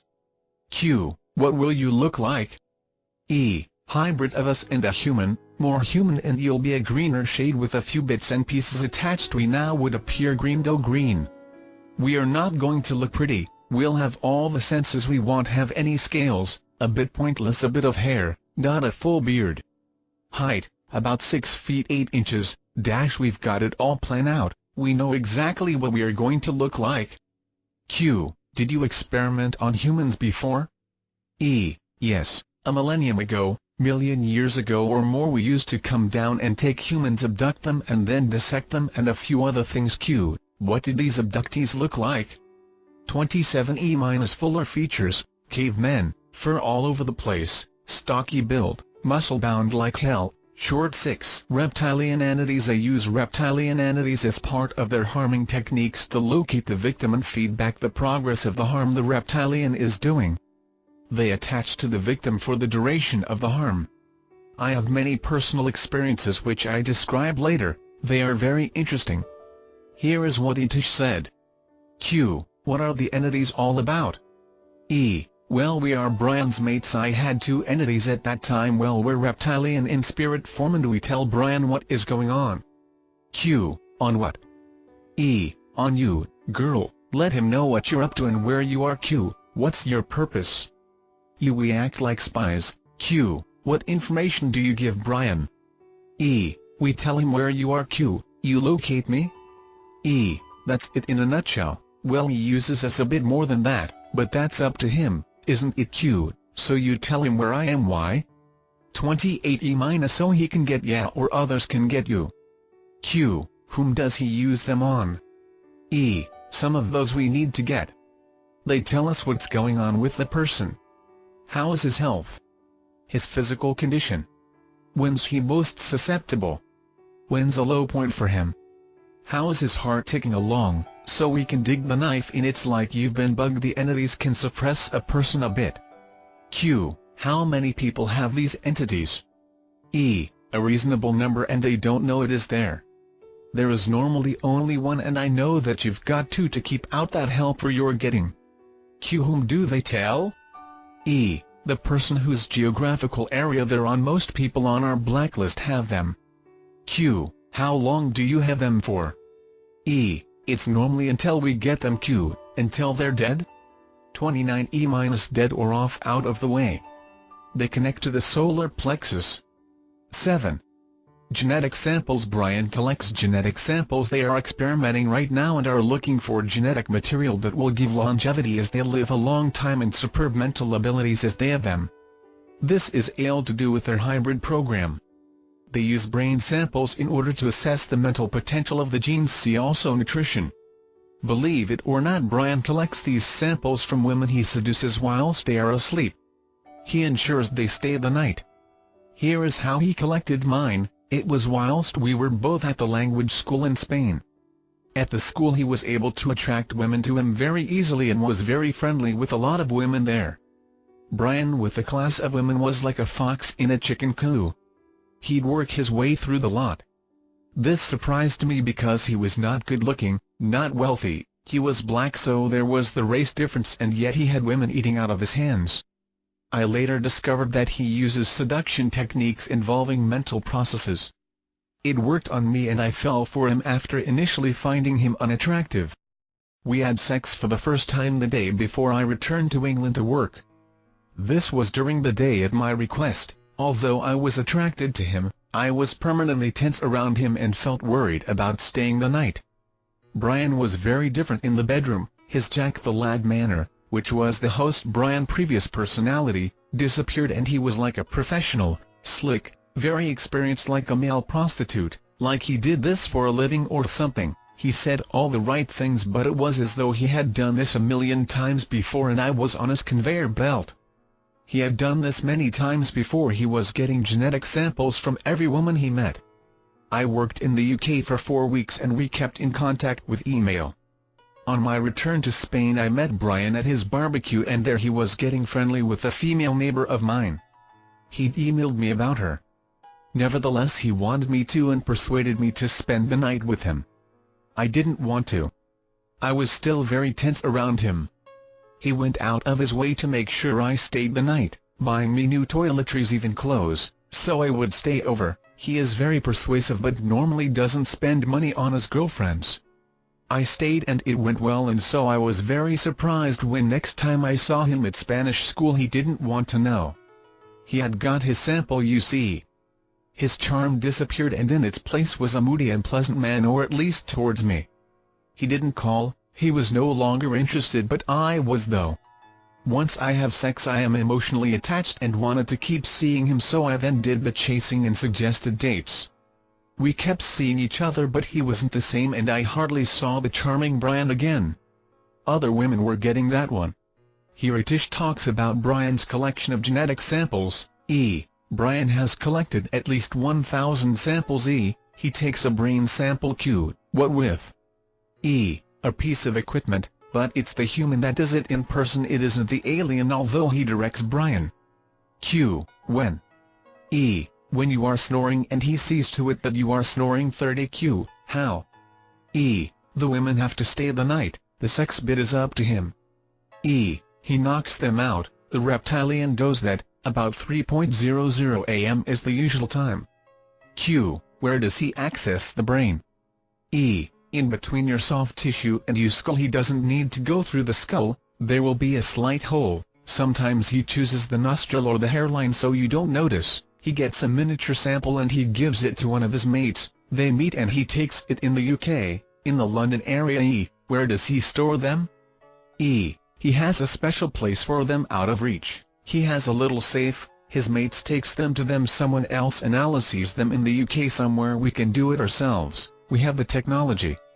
E. We manufacture the equipment here on Earth. One of our companies makes it. It's medical equipment. We say it is but it ain't. To the people that manufacture it, the company makes pharmaceuticals too. Bristol Myers. They make a few bits of equipment for us, like that Probe. He checks out the astrological compatibility with all the women he wants to seduce, and if it isn't compatible then he doesn't bother with them afterwards. He dumps them, but if they're compatible he'll try and make it work, keep them as his buddy or something, or if he is available then he'll try and see them more. If they are a Gemini or a Gemini ascendant then he always gives it a whirl, doesn't he, no matter what. 8. Debilitation through nutrition. I am a nutritionist and I know this information to be correct. There is literature that baby milks lack the oils essential and that there is possibly an association with poor brain development, but nothing is done about it. Here Itish describes how baby milks are used to greatly reduce our intellect. They do not support proper brain development due to a lack of nutrients called essential fatty acids, EFAs. These EFAs are deliberately excluded, even today. Scientists are suppressed, even killed. He confesses below. My example is as follows: my DNA sample was taken unknown to me. Itish has told me what they learned from my brain sample. My potential intellect is 89% when compared to the potential of the population. This is high and met their requirements. However, my actual intellect is 60% when compared to this figure purely because I was fed solely baby milks as an infant. This is a 33% reduction and I am very upset, and it rings true. I have had to take a different path because of it, one a lot harder.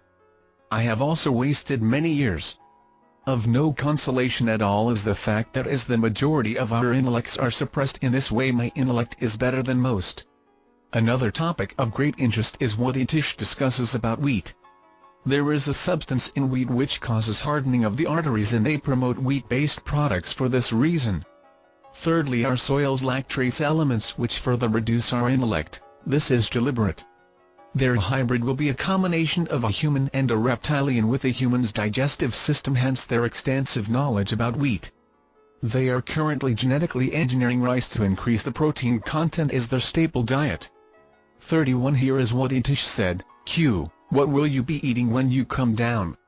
E. Rice girl, no wheat. We don't want atherosclerosis, that's what it does to you. Scientists have discovered this and we hush them up. Yes, we've killed a few scientists because of this wheat thing. We promote wheat to debilitate you, hardening of the arteries. It's the endosperm. Wheat germ is no good for you, that's what it is. Bran, no problem. Rice is the best thing you could eat. Q. Why? E. Its protein is complete so you can live off it almost. Our digestive system is going to be human, there's no other way. E. Substance in wheat endosperm sticks in your blood vessel walls and then acts later so you don't see it initially. E. You're lacking trace elements, they are not in the soil, and well, they are not in agricultural soils. Q. Why? E. Because we make sure it doesn't get in there, so you're less intelligent, a bit dimmer, so you can't put two and two together, and a bit more. Besides, we don't want you intelligent because you're going to look at the situation and think, it doesn't make any sense to me. Q. Am I less intelligent than I should be? E. Well, you all are because it's your brains, you lack essential fatty acids, EFAs in your brain makes you dimmer. Q. How much dimmer? He told me that I should have been 89% intelligent and this was reduced to 60%, because everyone is reduced. I am 75% intelligent compared to the population. Q. How do you know? E. We checked it out with a bit of brain tissue. E. You all lack EFAs, they are not in baby milks, not the right ones, some of them but a few missing, and in the past there weren't any, and you were bottle fed. E. If you had been breastfed and had 89% intellect, then you would have done fucking well, brilliant, you would have been the tops in nutrition, and you are not clever enough to get there now, so we mucked it up for you. University 2-1, I only got a 2-2, and then straight into research. E. The scientists don't know because we never finance. Q. Baby milks? E. We don't add them, do we? That's deliberate. We don't let the scientists find out, we suppress it. We are the baby milks, we are in all of the baby milks. E. G. Nestle, Cow and Gate, any baby milk 32 company, we're them. E. We've killed a baby milk scientist, you'd know him, he's quite well known. Heart attack, encircling stuff. See weapon number 1. He was convinced we were wrong and tried to tell other people. Q. What about current baby milks? E. We don't put enough in baby milks and food, we keep the quantities as low as we can, just enough to keep you satisfied. 9. Financial department, they are the banks and they control us through debt. They use a universal law of abundance which affects our prosperity. When we are in debt, debt draws money and other things away from us.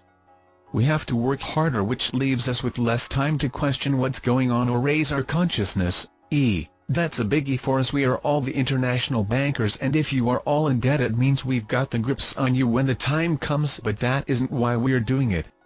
It's our money you are using, we manufacture it and rake in the interest. There is nothing backing the money up, no gold is there. It isn't just about making money, we're using a universal law. If you are in debt things don't go your way. A money law of abundance, anti-abundance. Debt draws things away from you, and it isn't just money. We know all the universal laws and we use them, and it isn't just that one. We're behind most of the credit cards, so you don't know where you are with your money and you spend more than you need and then you end up in debt. We want you all in debt so things don't go your way, then debt makes more debt. We dig the knife in, negative spiral downhill, and we help it on its way, taking more than is reasonable once you are in debt. Look at the overdraft fees, £30 for a bounce direct debit, 17% interest on bank debt. It's absurd, and why doesn't anyone question it? Well, if they do and they're in a position of power, we do them in or get rid of them. We own all the money so we can control you better. If you are in debt you've got no time, you have to work more to earn more money, and then you can't consider anything else. Look at the rich and famous, they've got more time to do alternative stuff. What about mortgages?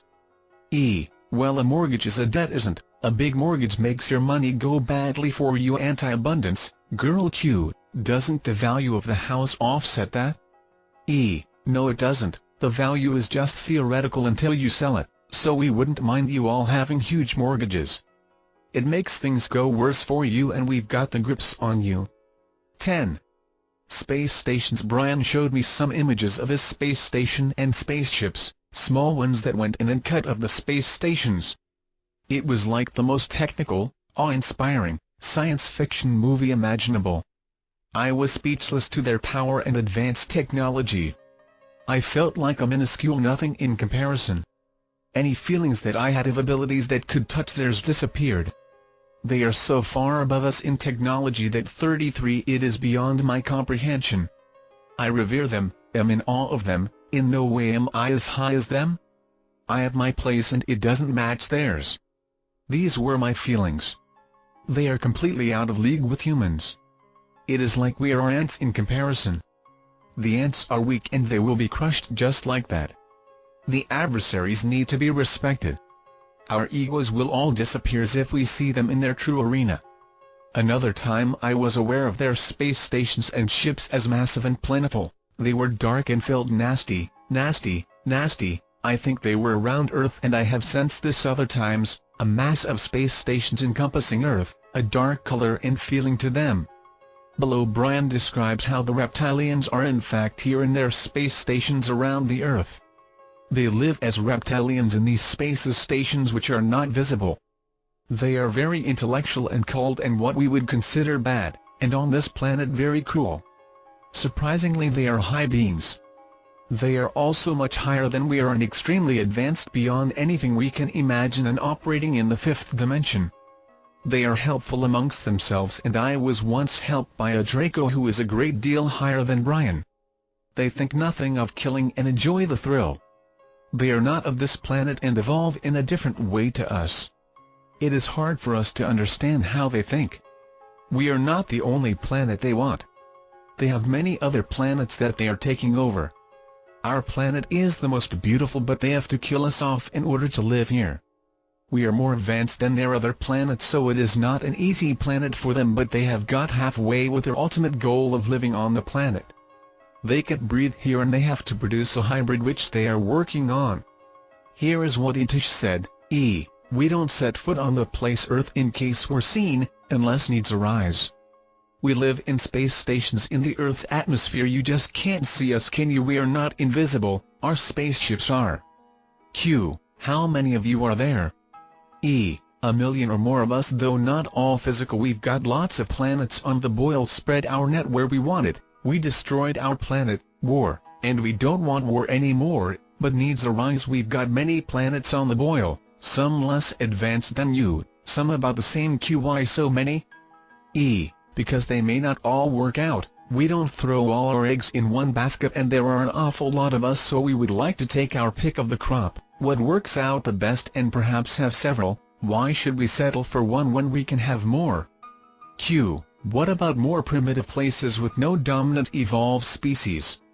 E. We may get eaten by the local wildlife, we need a safe haven, plus we don't want to be fighting all the time. E. We think your planet is great, I'll tell you that now, an amazing place, that's the reason we are here, because it isn't the easiest. We live in our space stations in the Earth's atmosphere but invisible to you lot.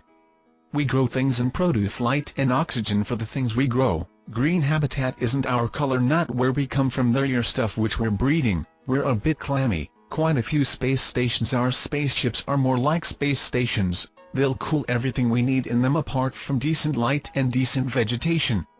We've got all our own environment there, and we put masks on when we go in your place, our vegetable place, yours or your animal quarters, because there is oxygen there. 34Q. What are you like on your own planet? E. We used to do ourselves in and then we realized there was no point to it.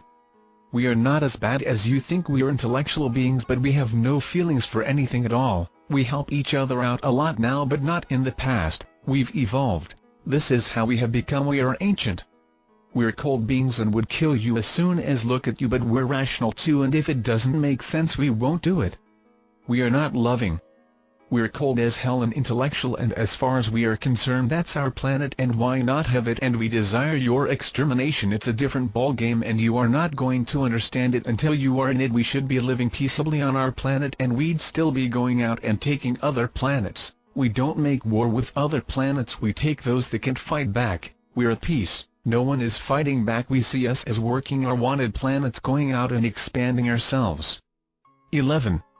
The environment. They wreck the environment but would rather not, as they want it to be their home. They are in fact concerned for the environment. They would like to do more for the environment, however taking over the planet is their only concern right now. As a result the environment is being damaged. Itish explains here how they conserve endangered species by abducting them and storing them in their space stations. E. In our ships we have a lot of species. QI. E. So we can repopulate the Earth. When we come down we take creatures now and again and keep them in cold storage, hibernating. They'll come round. We breed a few of them too. We clone, but we've got to have a pair, not just one. When you and I are extinct, you meaning humans, will put them back in place because we wouldn't mind having them around. Creatures, animals, insects, we don't want them extinct, do we? Now and again we still take them. The last creature we took, we have a bird that's now extinct. It could fend for itself, and it never could fly. The stuff going on in the Galapagos Islands upsets us. The Galapagos Islands are going to go extinct. The wildlife, it's still getting eaten. It's not us. We're into the environment, aren't we? We don't want it wrecked when we arrive, do we? Q. Do you support environmental groups? E. No, we can't, because they aren't us. The bottom line is that taking you over is more important than the environment right now. Q. Do you deliberately pollute the environment? E. Well, we do, but it isn't us. It is because of us, a byproduct so to speak. We would prefer it was different. Q. Do you suppress environment support groups? E. Yes we do, but only because they are not us. It isn't that we don't like what they are doing. We are responsible for the environmental problems. We don't mean to do it. It's a byproduct. We're very upset about it. Extremely upset. We conserve things if we can. Q. Are you destroying the Peruvian rainforest? Yes we are. We haven't got Peru, have we? And if we were in there no rainforest would be touched, but right now we've got to do it. We've got to 35 get those natives out of Peru so we can get them civilized. We don't want anyone left who isn't chipped up. Natives who are not civilized can't be part of our plan, so we do what we can to destroy their culture and their habitat, so they have to toe the line. We want them all to be under our thumb. They don't have any banks, and that's the problem, isn't it? No banks means no implant. 12. Other reptilian hosts exposed. Naming names. Atish has told me names of some well-known reptilians as humans. He has named not just politicians but actors too. Tom Cruise. They need to infiltrate all of society. He names 2 members of the royal family, Princess Anne and Prince Philip, and has explained that not all of the royal family are reptilians. This is described under royalty. He has named another well-known actress, Emma Thompson. They promote certain types of films, and Tom Cruise has almost killed the co-worker using the weapon number 1, and that they attack film directors. The Reptilians want only certain films made. He even names a tennis player, Virginia Wade. Of course they are politicians and 70% of the US government is reptilian.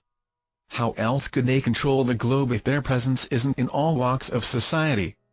They have a ground force like Brian who covered geographical areas keeping an eye out for anti-their plan activities, collecting genetic samples attacking people such as me who was doing some higher consciousness work. They seek out highly conscious people and can tell their vibration just by meeting them or speaking on the phone. An implant is set off in the alien being put there specifically for this purpose. They then add an anti-higher consciousness. Evidence I have for their presence in all walks of society is Brian's use of them. A colleague in Yahoo helped Brian hack my email box. I had weapons fired at me in a remote area in another country shortly after arriving. Brian has told me that he has a network of colleagues that he has used to track my location throughout my travels to other countries, and I have traveled a lot since this began to try and get away from him and their weapons. Q. Name some reptilians for me? What do you look like? E. They want to look bog standard, normal, so no one suspects them of being anything other than who they portray. They never look like hippies. It's the last thing we want to do. Presidents are Franklin Roosevelt. Q. Why are you not always president? E. Well, we are sometimes, but we prefer not to be in the spotlight. Blame Bush and he isn't the reason. Q. How about a 4-year presidency? E. Well, it isn't long enough, is it? A lot of work for just 4 years. We'd rather be in power longer and not be ousted, but it has been known. We are more behind the scenes, and it's also because we don't want the finger pointed at us US politicians. E. 70% of the US government are us.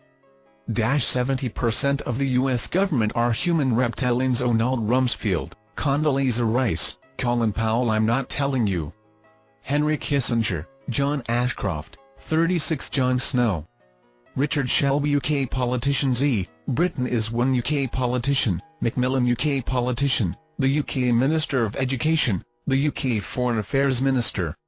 Anyone to do with foreign affairs is likely to be one in any country. UK government, behind the scenes German politicians. E. Helmut Schmidt, he is. Bankers. E. Bankers are, most are. Nelson Rockefeller, Rockefellers, some are, some aren't. Vanderbilts, most of them are. James D. Wolfenson, President of World Bank. Top dogs in NatWest Bank are HSBC, Halifax, most of the banks. The UK royal family are Princess Anne and Prince William. Actors. E. Tom Cruise is one. We need them everywhere. Certain films shouldn't be made so he can get to other actors who are doing stuff that he doesn't want. Tom Cruise is into promoting wars. Top Gun, he promotes certain types of movies. He attacks the directors more than the actors. They try to stop new age films. He harms them like Brian does. See weapons. He's harmed an actor he used to work with. He almost killed someone pretty old. Someone found out about him and he tried to do him in. He uses the encircling C weapon. Number 1. Almost died. Has stopped working. Quite recent, quite well known. They did a film together. E. We don't want alien films made unless they are pure fantasy. Close Encounters, that film we never wanted made. E. UK actress who married Kenneth Branagh is one. Emma Thompson, so she knows what's going on, so other films can't get made. She just mooches around and finds out what's going on. She gets a lot of parts. We see to it, gets a lot of help. We finance films. We are behind a lot of films. Her role is to prevent films getting made. E. Virginia Wade is 113. Their secret weapons. 13. A. Introduction. 37. There are many weapons that I will describe here, most that I experienced. I do not know what they are called, so I will refer to them as weapons. Nose 1-7. I will describe them as best I can, however they are unusual, using a technology that goes beyond what people know about. These weapons are fired from the sky, perhaps satellite, or at least 3 of them are. They pass through buildings and into houses. I wonder if they use the technology of Nikola Tesla? After a year's experience with them, I have learned as follows. Weapon number 1 is used to kill, and it appears as though the victim has had a heart attack. Always at night, time of death 2.40 am or soon afterwards. Weapon number 2, Lethal creates a stroke. A wavelength is used that transfers a chemical creating blood clots, killing in groups. Their London meeting takes place in the Royal Albert Hall as Freemasons' opponents are killed using weapons number 1 and 2. Number 3, NO and lethal temporary effect. Suddenly out of nowhere you feel very disorientated, unable to function normally. A handheld device no bigger than a credit card is used to fire. Toxic energy substance is usually fired from a distance, could be used against public speakers. Number 4, NO and lethal permanent effect. Causes general debilitation including depression, mind suppression, tension, dullness. Given between the hours of approximately 12:00 noon until 10:00 p.m. There is a peak at approximately 3:00 p.m. The afternoons are the worst. Work output is reduced. Number 4a, mass toxic energy substance put in the atmosphere to suppress us all. Sent between the hours of 12 noon until 10 p.m. approximately. Number 5, NO and lethal permanent effect. This causes anxiety resulting from harmful vibrations given into the body, and a timer is involved. There is a break between at night. Number 6, NO and lethal temporary effect. Used at night at 2:40 a.m. Creates tension. Number 7, NO and lethal permanent effect. Creates depression. Used on activists. The source of some of their weapons is a machine attached to their spaceship's arming using their minds' visualizations. Enhanced witchcraft, black witchcraft combined with elf radio wave enhancement. Weapon No. S1 and 2 are usually lethal. Weapon number 1 has been fired at me and fortunately I survived. See later. Weapons number 3 to 7 are non-lethal and could more accurately be called methods of debilitation. They all involve energetic harmful waves or energy substance, and Brian has called this toxic particles that suppress the bodily systems such as the immune system, the nervous system, mental processes, emotions. Water clears the effects of these weapons from the body. At least 20 minutes in strong jets is effective. There are other weapons not listed here such as Andrew Hennessy's experiences, which he says, "They have shot at me from orbit 3 times. The entire area around me lights up blue-white for 200 yards radius and once up close with a handheld." If you receive weapons 3-7, you won't have a clue how it's done, but you'll know you're not how you used to. 38b. Why are you suddenly feeling bad? You're physically and mentally well but feel not good. What could possibly be causing this? Why do afternoons feel so bad? That's weapon number 4. What is the cause of this tension? What is the cause of the depression? It's their non-lethal weapons. You may not sleep well, waking early. Weapon number 5. You are stressed for no reason. Relaxation is a thing of the past, more susceptible to infection. Most of these weapons, any peace you may have had will have gone. You are being debilitated without knowing who's doing it or how it's being done. I must explain that prior to knowing Brian I was very fit. I worked out most days with ease. I was never ill and didn't even know the name of my general practitioner doctor as I saw him so rarely. I was cleared thinking and a very peaceful person. I had no medical history. In the first year of knowing him I was constantly debilitated as described under the weapons. I am pleased to say that at the time of writing this I am free from all of these weapons and very fit and well. I have achieved this at considerable inconvenience. This all must seem so strange, but they are real and the effects are to debilitate without being discovered. Yes, general dullness, feeling off, or stress may seem an explanation to what is going on. However, what is the stress? One had no reason to be stressed, and in fact I omitted anything that may be causing stress in my life. I was even on holiday and the effects was there lying on a beach. There was nothing mentally wrong with me, and I believe they were trying to make me seem less credible and wreck my life because of what I knew, and these weapons were given for the purpose. How could anyone else know that what I was experiencing was being inflicted, as I had sworn to silence? I had told Brian I wouldn't talk.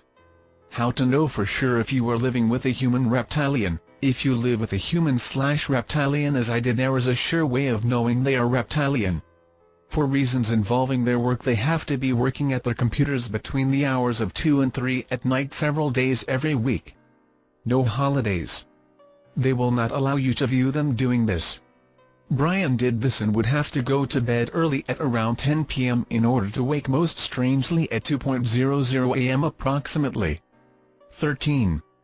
B. Weapon number 1, creates a heart attack. Yetish explains this weapon.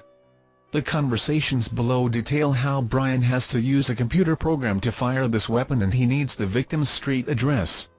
A machine in the sky fires the weapon as missile of vibrating particles. Brian then has to encircle it around the body using a physical device, normally the chest. Here is what Yetish said. It's like a missile aimed at a certain point of your body. He tells the machine where you are and what part of your body. How? Via the computer? Internet. He can't communicate with that machine telepathically, it's got to be done via the computer. We don't always need to all get together. He types in your location in coordinates. Once he has typed in, the machine sends you that missile. It's harmful energy particles of energy that are vibrating at the speed you don't want. They suck you in, they cave you in, your energy, and harms your organs. The whirlwind sensation I felt when received this weapon as it was being fired is him and the machine, and he has a piece of equipment for it and it isn't invisible and you could find it if you wanted. It's a joint effort. The missile gets fired and he encircles it around your energy, he directs it, he has to help it on its way with his weapon, which is physical. Yetish has told me that the purpose of this weapon is to kill, and they kill by several human reptilians, 3 or more, using the weapon simultaneously. They are in fact all in their own houses, in their computer rooms. In 39 my case, only one person used it on me. If I had not spent so long in the car straight afterwards, then I would not have been so badly affected. Yetish has also said that if the victim is in bad health, such as a heart condition, then one person using the weapon can kill, and it always appears as though the person died of natural causes. They always use the weapon at about 2:40 a.m. because 1, to ensure they fire it simultaneously, and 2, he has told me that they are more effective at this time when the world is asleep because there is less interference. I observed Brian getting up at this time and working at his computer. He would go to bed early, so I assume he could perform these nightly tasks. Yetish has told me that the best protection is for the person to tell everyone publicly that they have no problem with their heart and have it checked out by a doctor to prove it. Here are my own experiences. This weapon is usually lethal, but if it is only used by one sole reptilian it may not kill, and I was fortunate. This is how I was first attacked. It was between 2 and 3 a.m. and I was awake, unable to sleep. Suddenly out of the sky a missile of some sort was fired at me and locked round my abdomen. This went on for about 10 minutes. It felt similar to being surrounded by a carrot scanner, an invisible one. I wanted to flee. I had been wanting to leave Spain for the last 2 days as Brian had been working on me with weapon number 3. So I fled to the airport. It was an hour-and-a-half drive and I became so ill that I turned back. By now I was feeling extraordinarily tense, like my body was solidifying and I was losing consciousness.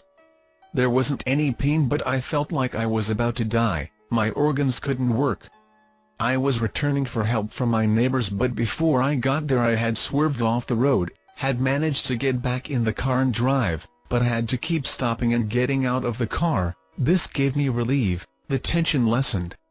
I now know that metal prevents this weapon dissipating. So the driving was actually making it a lot worse.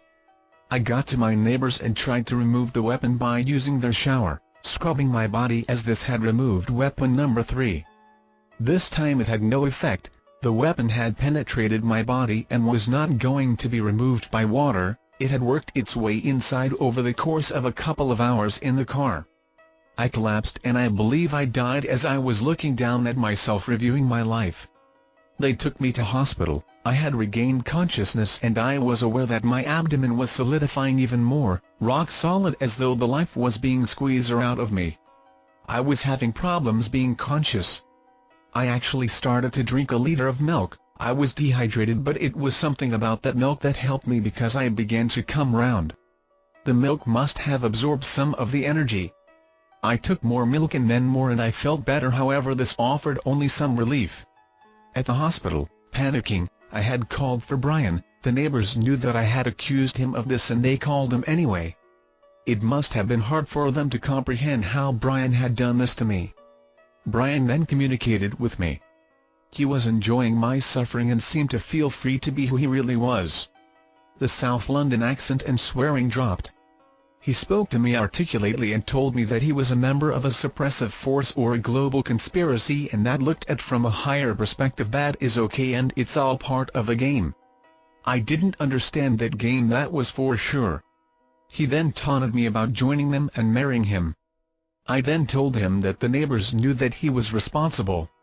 What was amazing to me at the time is how he was then able to remove all traces of this weapon from me. I admired him for some time for doing that, but I believe he was 1, told to do it by his highest guide, and 2, he did it to keep from being accused of murder. Over the course of a week I recovered in the hospital where a lot of tests had been performed and they could not find a diagnosis. Brian had fired this weapon and he was 20 miles away at the time. It was from a satellite. The second time this weapon was fired at me, it was fired by someone else, someone who Brian had asked to do it. I was in Finland and this time it was fired at my chest. There had been a few days of working on my 40 chest beforehand and it was done to kill me. They seem to work on the person before they fire these weapons. Again, the time was between 2:00 am and 3:00 am and the same thing happened. It worked its way into my chest, which became constricted and I had difficulty breathing. I felt like I was going to die as it tightened. I was very scared. Fortunately I was near a spa, I knew water would help and I was taken there and the jets of the jacuzzi removed the weapon after 2 hours. I recovered almost entirely and had not needed a hospital. This provides evidence that Brian is not alone and has a network of colleagues across the globe. This would be the global conspiracy. 13. C. Weapon number 2, creates a stroke. Itish told me about a weapon that Brian was wanting to use on my father. This was one of his many times that he did deals involving Reptilian secrets in exchange for favors with his disobeying of Brian. This is used to create a stroke. It is a weapon that is used in exactly the same way as weapon number 1. However, it differs in that it involves a wavelength carrying a chemical. It is the chemical that attacks the blood cells and forms clots. This chemical is unknown to general science, however it has a spectrum and remains in the body of the person attacked and it should be looked for as a spectrum. Time of death or stroke will again be 2:40 am. Again, the address of the victim is needed. Q. Tell me about this weapon. E. They use this a lot at their meetings and they kill anyone they don't like around via a stroke. I have been told they have twice yearly meetings where they work as a group to kill their opponents. See killing in groups. Q. Should these people have strokes? E. Of course not, they are not usually sick beforehand. Q. You don't have to be sick prior to a stroke. E. I mean, they haven't got sufficient risk factors, it isn't expected. However, if they discover a little high blood pressure, then we are on to them straight away. We make their blood sticky, platelet aggregation, we have to work on them first, basically, and then we go for the kill. Like Steve was doing with your father, working on his heart and his blood, making it clot more easily. However, we don't have to work first, not for our meeting, that is because with a lot of them working together they don't have to bother. These people will be killed without any prior work on them. But we are careful who we choose as we don't want to look suspicious. If everyone we didn't want had a stroke, then it would be far too obvious, so this is why we vary it. Strokes or heart attacks are our main way of killing. Q. How does the stroke weapon work? E. It comes at you, hits your body, vibrates, attacks the blood, creates vast clots, I mean massive and many, and that's the end of you. It's an invisible force that we manufacture. There are particles in there that create havoc in your body. It sticks things together. It attacks the blood cells, the outside, and the cell membrane and makes them stick together. It does other harm too. Q. What other signs are there of what has gone on? E. They'll have died immediately with massive thrombosis. There is no hemorrhaging. 41. Q. Anything else that may cause suspicion? E. They'll have died about 2:40 am out of the blue. Their blood pressure may have been absolutely normal prior to the stroke, and that is a real giveaway. Q. But my father has Brian working on him? E. Anyone they kill outside of the meetings is killed in a different way. They have to work on these people first, and they have to have a pre-existing condition, but it may be so mild that no one cares. We work on it to make their death look more normal, and basically we make their blood more sticky, or perhaps work on their heart. They'll usually have raised blood pressure and we'll have to find that out. Q. How? E. A reptilian entity may attach to them to find out. And then 4 or 5 of them kill the target using the weapon, and they do it from their homes. So we have the out-of-the-blue method, which is really the one that someone should look into and draw mention to. The other method is harder to work out. Have a look in the news and who has died recently from a stroke who we would not like, and you can be sure that they were killed. It's the common, and of course we love a lot of strokes and heart disease because it disguises things. They don't do anything about those, although they say they do. They make a lot of it. How high our heart disease risk is that is not suppressed? Is it they have killed a number of people at their last month's meeting? Check how the young politician died running for party leader. Q. What exactly do they send? Is it energy? E. It isn't of this planet, though they do manufacture it here too, but it is not something that you will know. Q. Has it particles in it? E. It has wavelengths. Q. Wavelengths of what? Sound? E. No. Wavelengths of a chemical substance that gets into the blood cells. Q. How does it get through the ozone layer? I had heard that this is fired from above the ozone layer. E. It is very powerful. It is not energy. It's a chemical substance that they manufacture that is very hard until it hits you. It's DNA to you. It needs flesh to attach to, and it isn't going anywhere until it hits a human. This one seeps onto them, and then the chemical causes havoc. Q. An everyday chemical? E. Absolutely not. You will not have heard of it. It's a chemical that they fire at you, but it's got to get to you, so we combine it with a carrier that involves wavelengths. Q. Can you find this chemical? E. It's only a small dose. They don't know what they are looking for, but it will be there, and it isn't 42 natural. If they did autopsy they could find something possibly, but they are bound to miss it. Q. Why? E. Because it isn't human. Labs have nothing like that. Q. Has it got a spectrum? E. Yes, they could find it that way. It will be present as a spectrum. It's a wavelength transferring a chemical that they will not find because they do not know this chemical, but it will be present as a spectrum. 13. D. Killing at group meetings. The London meeting is held at the Royal Albert Hall as a Freemasonry meeting at night. Weapon no. S1 and 2 are their means of killing those people who oppose them at their group meetings. These people may not realize they are opposing them because of hidden agendas. As is described below, they can use the guise of a Freemasonry meeting to hold twice-yearly meetings in order to kill opponents in the vicinity. The London meeting is held at the Royal Albert Hall, and Itish describes how Brian's meeting in October 2003 included the killing of a scientist in England, and he appeared in the papers, cause of death unknown. Others are journalists, politicians. These deaths will occur simultaneously, and the normal reason given is a heart attack or stroke. Surely this must be investigated further.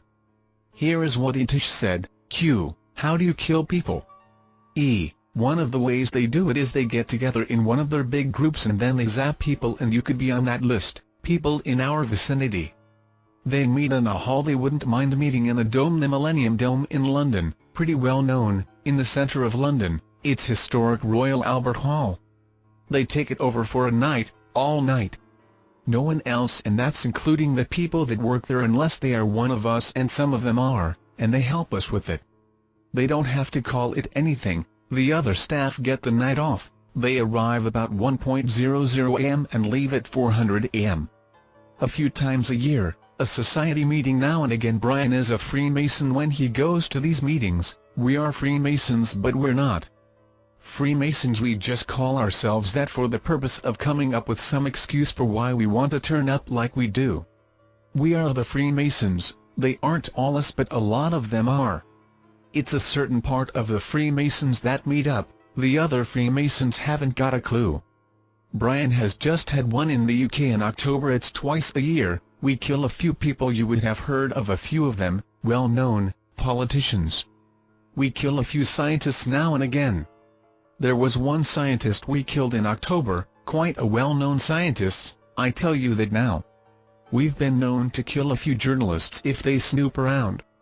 We killed this scientist in October, he's been in the papers, and he was a young man. It wasn't a heart attack, sometimes we use CVAs to kill people, and I think it was a mysterious death. He was into research, he was a bit into physics, and he was working on something we didn't want him to work on. Yes, Brian helped kill him. Q. When did it happen?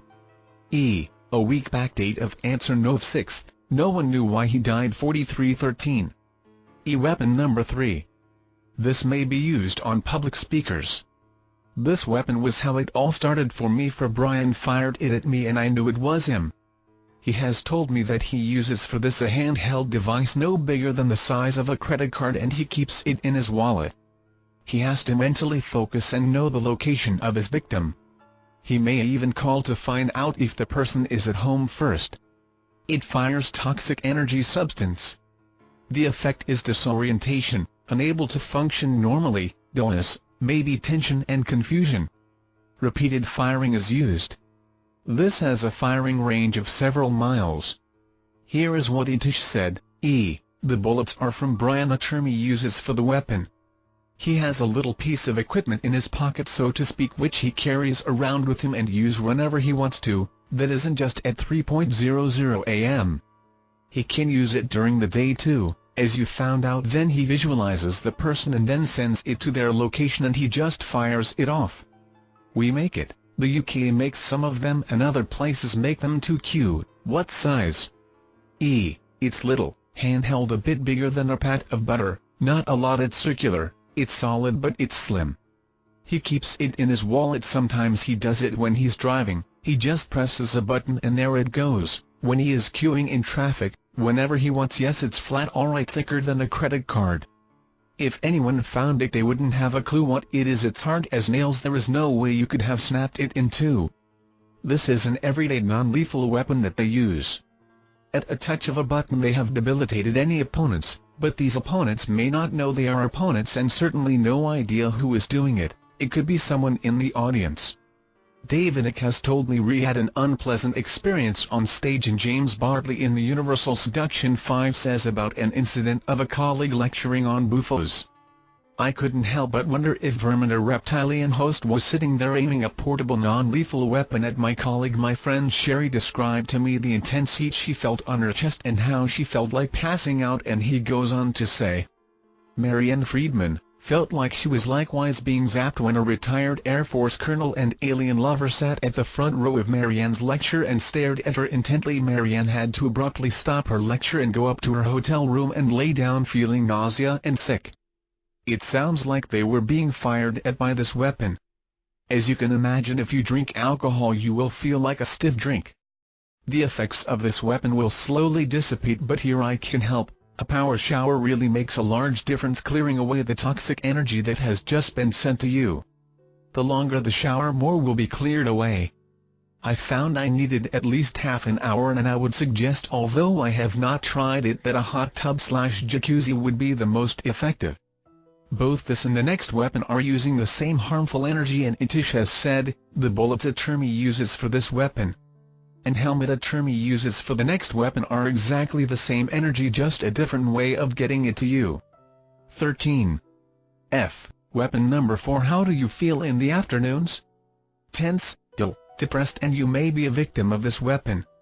None of these non-lethal weapons are obvious, but their effects debilitate you, so you are suppressed and your work output is reduced. There is a timer involved, and you will receive this weapon between the hours of 12 noon and 10:00 p.m. approximately, with a peak at 300 p.m. approximately. And for you to receive this you have to have an implant that is like a helmet over your head, an alien attachment that is not visible, which may be possible to remove. Water clears the effects. At least 20 minutes in JLJ strong jets, but it is ongoing. Here I describe my own experiences of this weapon. Mine may be different to others. How was I to know what was going on when I first had this done to me? I was away from home in Finland, learning from Brian when this helmet was attached, this alien invisible piece of equipment. Brian's alien being had done this, my location given to him by the reptilian entity. All I knew is whilst I was there I noticed a change in my brightness, I felt much duller. This was every day from then on until I returned home and it subsided, but I still felt less bright than usual. It was still there. The thin ozone layer must have been allowing more of this weapon through. I was now aware of the effects, but weaker. There was a tension, for no reason at all. I would try and reduce the tension with exercise, with food, with alcohol. All of these helped. This was not the only change. I felt blue. Life was not bright and cheery as it normally was, and I took so many showers and baths as these relieved it. Where had a clear day gone, full of possibilities and optimism? I am an optimistic person and this left me. However, I will admit that I also had weapon number 7, which causes depression. How could this have happened? There was nothing going on for me that could have caused this. I noticed how different I felt in the afternoons compared to the mornings. Mornings were normal and I would think that I was back to my normal self, but then the afternoons was when I noticed it. About 3:00 p.m. was the worst. I did find exercise prevented this. I could feel a little of what was going on and I got more and more sensitive to how I was being affected. Attention would start at the same time every day and finish at the same time every day. Now these times are 10:30 a.m. until 9:00 p.m. in the winter and 11:30 a.m. until 10:00 p.m. in the summer. I had it for 8 months. This is evidence that this weapon is from the same source, and my only conclusion was that the source must be something in the sky, because as I got more aware of it, it felt like I was being rained on. It actually entered the chakras. I learned over time to take a jacuzzi every night, and this way I was tension-free and positive for at least 16 hours until it started the next morning. I found that I needed 20 minutes to 1 hour, which is preferable, in the jacuzzi hot tub, ideally lying back with my head in the water. The effects were miraculous. There was clearness and brightness afterwards. I must recommend this to anyone who thinks they are getting this weapon. Itish has told me that this weapon is the result of an implant which he describes as a helmet which acts like a beacon to their machine, which then shoots toxic energy at the person, and he said it was designed to dampen me down. It's a physical structure which balloons over your head like a helmet. It's physical, but it isn't at your vibration, so it's invisible. Our machine senses these helmets and shoots extra toxic energy at the person it's tied on in a few places. It ain't energy that holds it in place, it's physical cords tied like a ribbon. Where is it attached? The meridians, your shoulder either end, just 2 shoulder blades. What meridians? Digestive system. We can attach it to other meridians too, vary it. You could chop your way through the ribbons with mental processes if you knew exactly where it was. Who receives this weapon? 45E- is very common. We use this lot, so you can bet you bottom teeth that anyone we don't want has got one. Most politicians receive it unless they are us. Why? Because we want them to die. This weapon brings you bad health. You die it earlier. If we want someone to die a bit earlier than they should, then we put it on, don't we? Any powerful bloke gets it. All the politicians have it that they don't want. It's our machines that give you this weapons. The timer, it's all done by a machine. Our machine is really incredible. Our machines are above the ozone layer. 13. Weapon number 4, a mass toxic energy substance put in the atmosphere to suppress us all. This is sent between the hours of 12:00 noon until 10:00 p.m. approximately, with maximum sent in the afternoons, causing the afternoon blues. Everybody is suppressed and they don't want us to know it's done. Here is what Itish said. What is this toxic energy that is in the air? It's energy harmful to humans. Our machine manufactures it. We hope you don't notice it, so we keep it as low as we have to. Our machine does it. Why? To suppress you, to make you all a bit depressed. It makes people feel a bit heavy, a bit depressed, not clear thinking, and can't function quite as well. The afternoon blues, that's what it does. So we can control you better, so if you are under the weather you are not geared up for anything and we get the better of you. So you're less likely to get enlightened and know what the ball game is. What are the exact hours? Hours minus 10:30 Amish until 9:00 p.m. right now, winter, and 11:30 30 Amish until 10:00 p.m. in the summer Q, why not longer? E. Because we've got to conserve our resources, we need to breathe too, girl. We've got our energy work and we can't do it while it's on, plus our other work, we know when to get things done and that's early in the morning. That's why Brian gets up early, about 7:00 a.m. so he is a bit clearer. It's to stop people raising their consciousness. We don't send it everywhere, some places don't get it, like some small islands way out in the middle of nowhere, or Greenland, or the North or South Pole, or way out to sea some places. Do you feel bright as a button in the afternoon? Or, compared to the mornings and late evenings, do you feel tenser and a bit depressed or dull, in need of a stiff drink? Why? It could be argued that this is because of tiredness. If this were the case, then you would be feeling tenser and depressed at 10-11:00 p.m., do you? I would say that people feel better late evening than they do in the afternoons.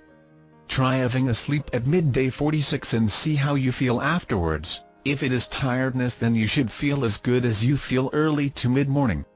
Try sleeping until midday, you should feel as you do in the mornings, but do you? I think that the afternoon effect will still be there because it is in the atmosphere. How do you find doing mental tasks requiring focus such as studying in the afternoons? It is easier in the mornings? Why?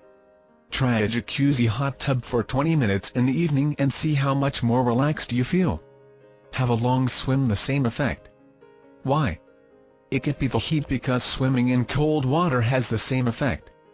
Gentle exercise doesn't relax in the same way, in fact it can be stimulating. Why then does spending a long time in water relax us?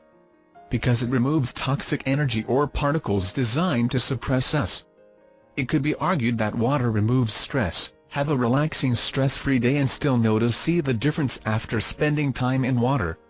How I discovered about this weapon was as follows. When weapon number 4 was removed, I noticed that a milder effect persisted. The hours were identical. So I realized I had been receiving the mass toxic energy at 5 times the strength due to the helmet. It had been there all along. I had just taken it as normal as everyone does. I hadn't questioned why I felt better at certain times of day, specifically in the morning and late at night, and why I felt my worst in the afternoons. And why heavy rain days do I feel so good all day. Itish has told me that rain washes this weapon away.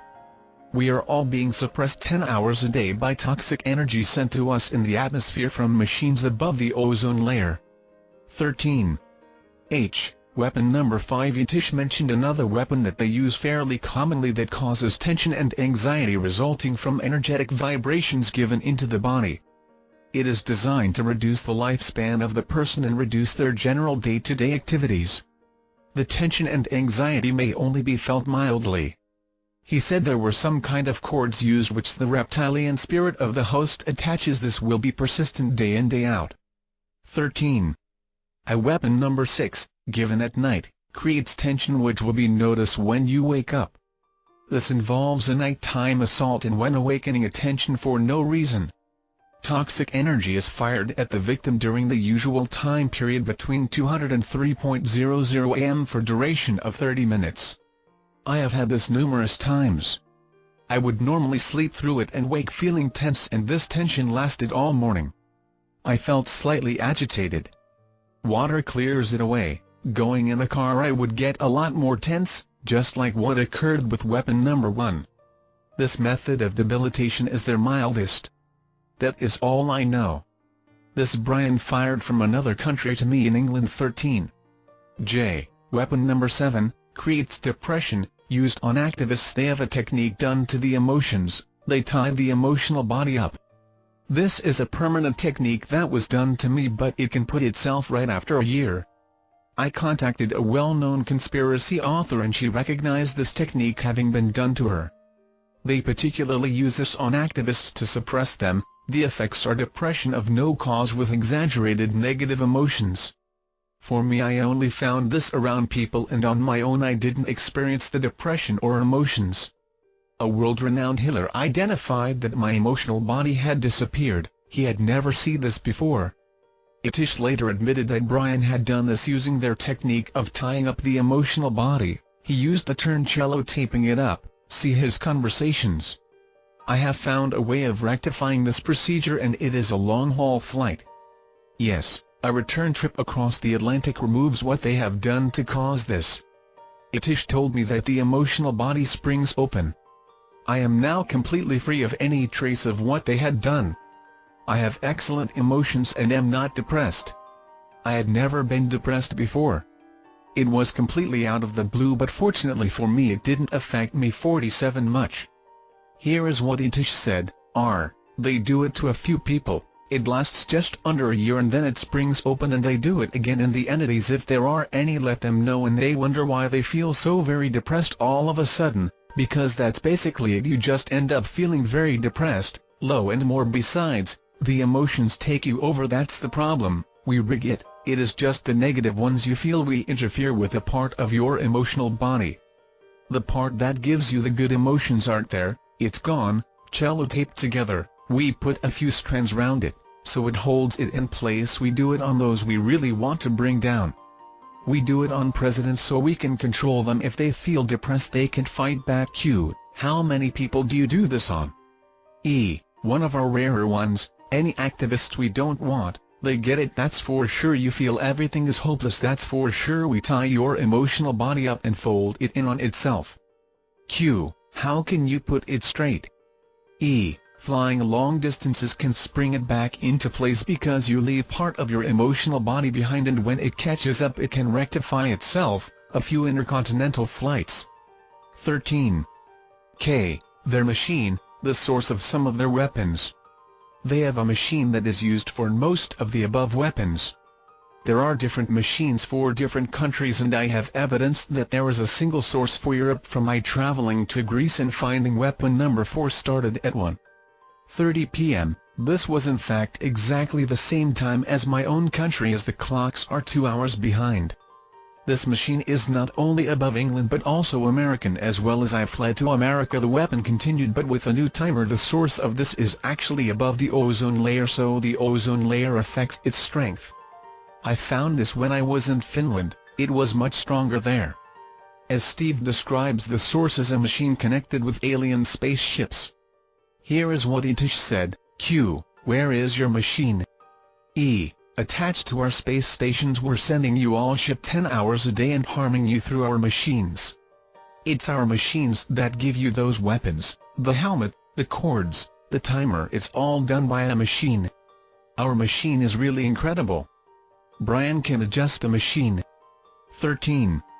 L. Harming through mental techniques. Personal experiences. My father was also Brian's target, unknown to my father. I had told my father who Brian was right at the beginning, but had to retract this because Brian threatened me and I feared for my life. But Brian still wanted him dead and began to use me to harm my father. When this started I fled the country to stop him doing it.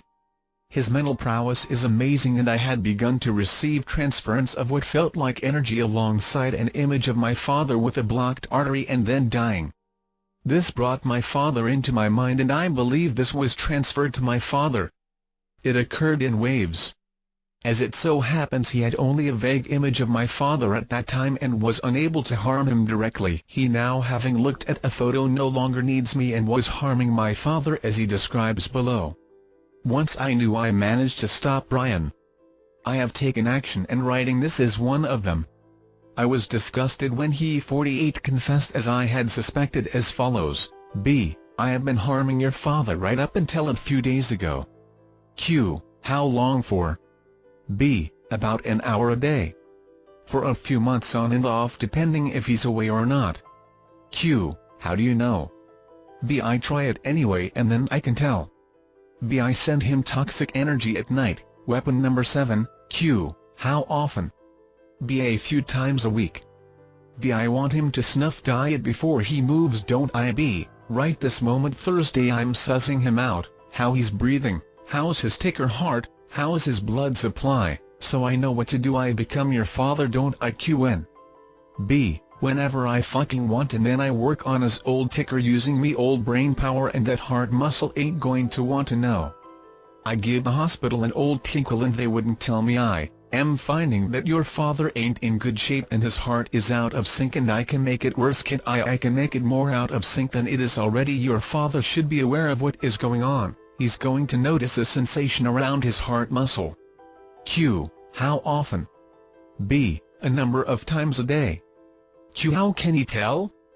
B. Well, it ain't normal, it ain't a heart murmur, it's something different.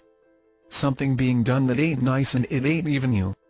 He'll feel it for a few minutes and then it will stop, certainly a pressure. I'm surprised he ain't noticed it.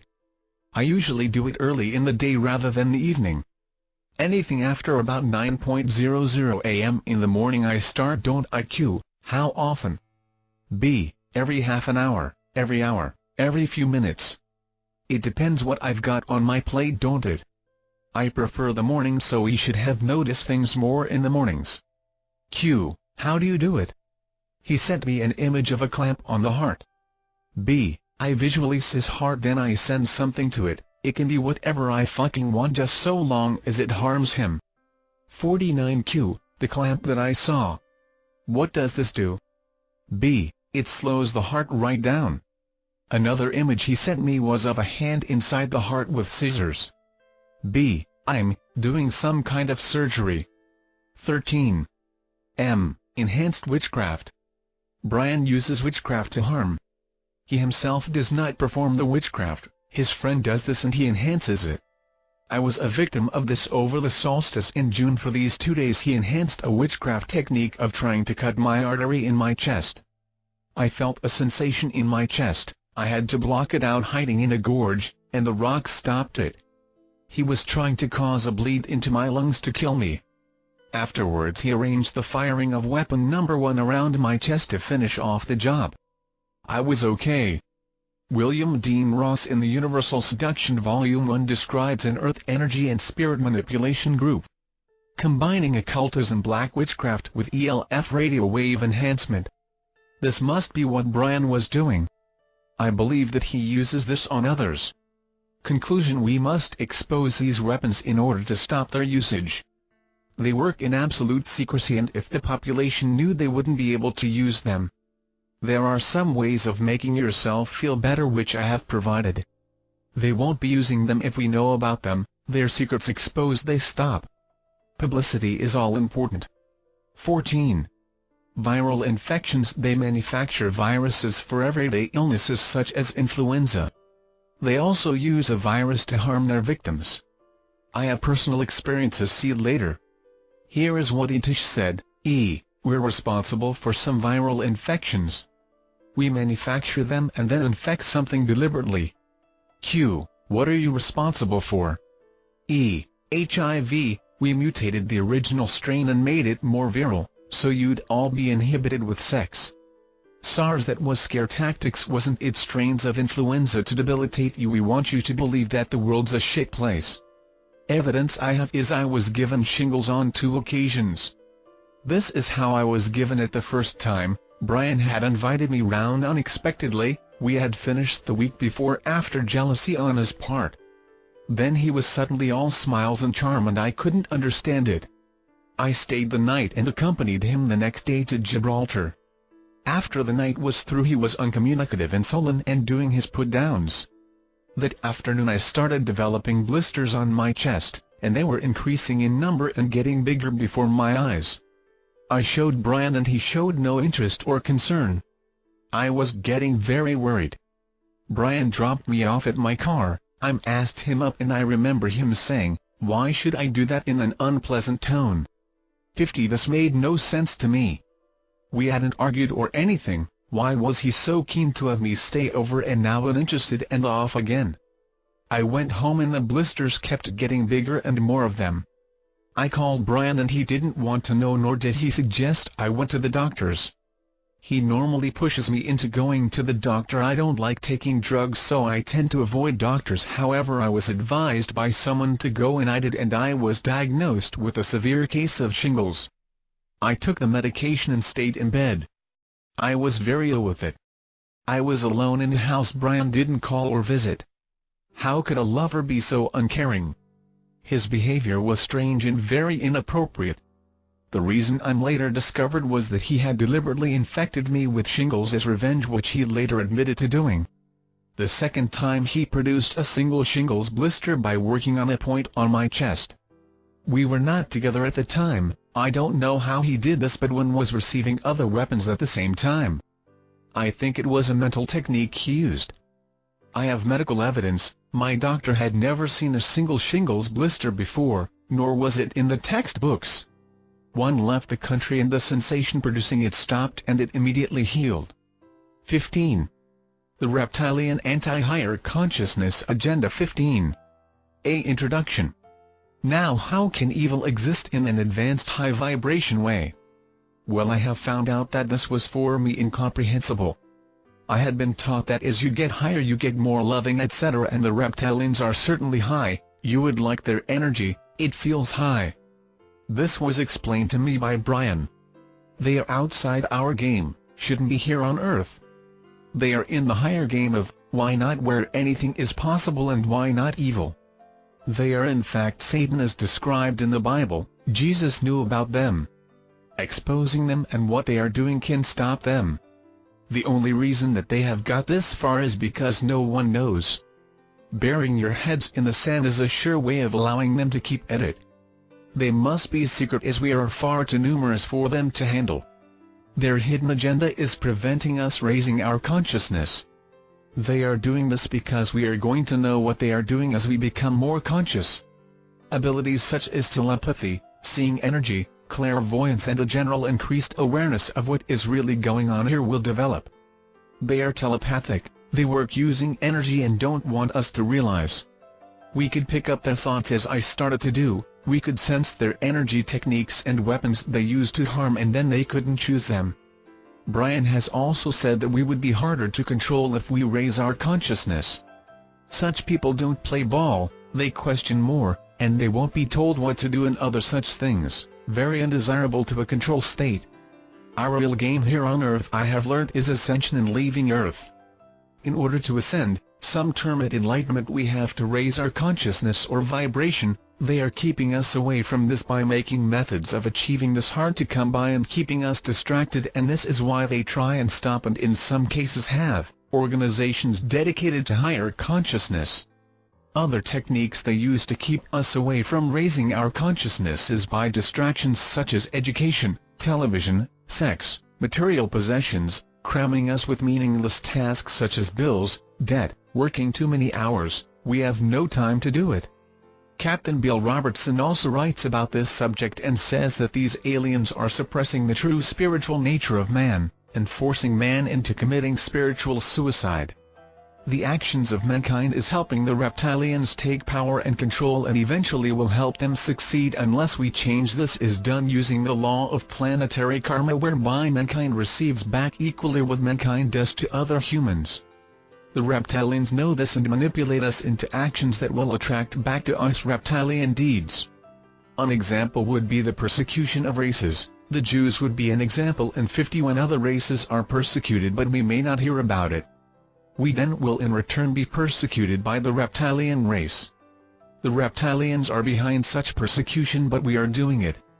Another example is our prison system, a worldwide system, and this attracts to us actions by the Reptilians to imprison our spirits in their prison. There should be an alternative system to handle crimes such as fines for theft rather than imprisonment. Mankind can therefore turn the tide of reptilian takeover by changing such actions. 15. B. Targeting higher consciousness organizations. The Reptilians targeted me because I was doing a higher consciousness course called Awakening Your Light Body by Luminescence. This was a guided meditation tape course and can be seen by those who can see energy in the aura. Brian can see energy. He has told me about the light body. That was the reason we went after you, because we wanted our hands on it, and now we've got it, or soon will do. They intend to stop it and likely kill Dwayne Packer, the founder. I am very concerned for their safety. This is what Brian has said. Q. So what's going to happen to Luminescence? B. They are probably going to snuff it. Be killed. Q. Who? B. Dwayne and Sanaya, or at least Dwayne. Q. How? B. Heart attack, the old encircling stuff, one of their weapons. Q. What about Sanaya? B. We can't kill her the same way, unless we can rig an accident. Maybe we'll do that. Q. When be a year or more. I don't know. Q. Why do you want the light body? B. Because it's effective, raises your consciousness, fast as well. It's why we bothered with you, because we didn't know about it. As well as infiltrating higher consciousness groups and taking them over, they kill the leaders using their weapons described elsewhere, and they actually killed the Pancham Lama as Brian describes below. Cap 2 Bill Robertson states that the enemy, these aliens, are after the whole religious movement, and he also writes about how they infiltrate and take over religions and higher consciousness organizations, and he collaborates Transcendental Meditation as being one of the many such groups that have been infiltrated. The Lost Teachings of Jesus talks about fallen angels Nephilim working as higher consciousness gurus to deceive us. Here is what Itish had to say about it. Hare Krishna, we got them. We are in there, we've got some of our people there, haven't we? About 50 trying to destroy it. They Kordi means the net, the load of them up, tried to prevent it 52 from spreading, tried to put a stop to them dancing through the streets. Transcendental Meditation, we've got them, put the prices up, made it harder for people to join Buddhism. No, we haven't got that, but we are trying our hardest. Dalai Lama, he's corded up. Pancham Lama, we corded him up. We saw to him the heart attack was us, did the old encircling stuff on him. A load of them, 10 or more, did it on him at the same time.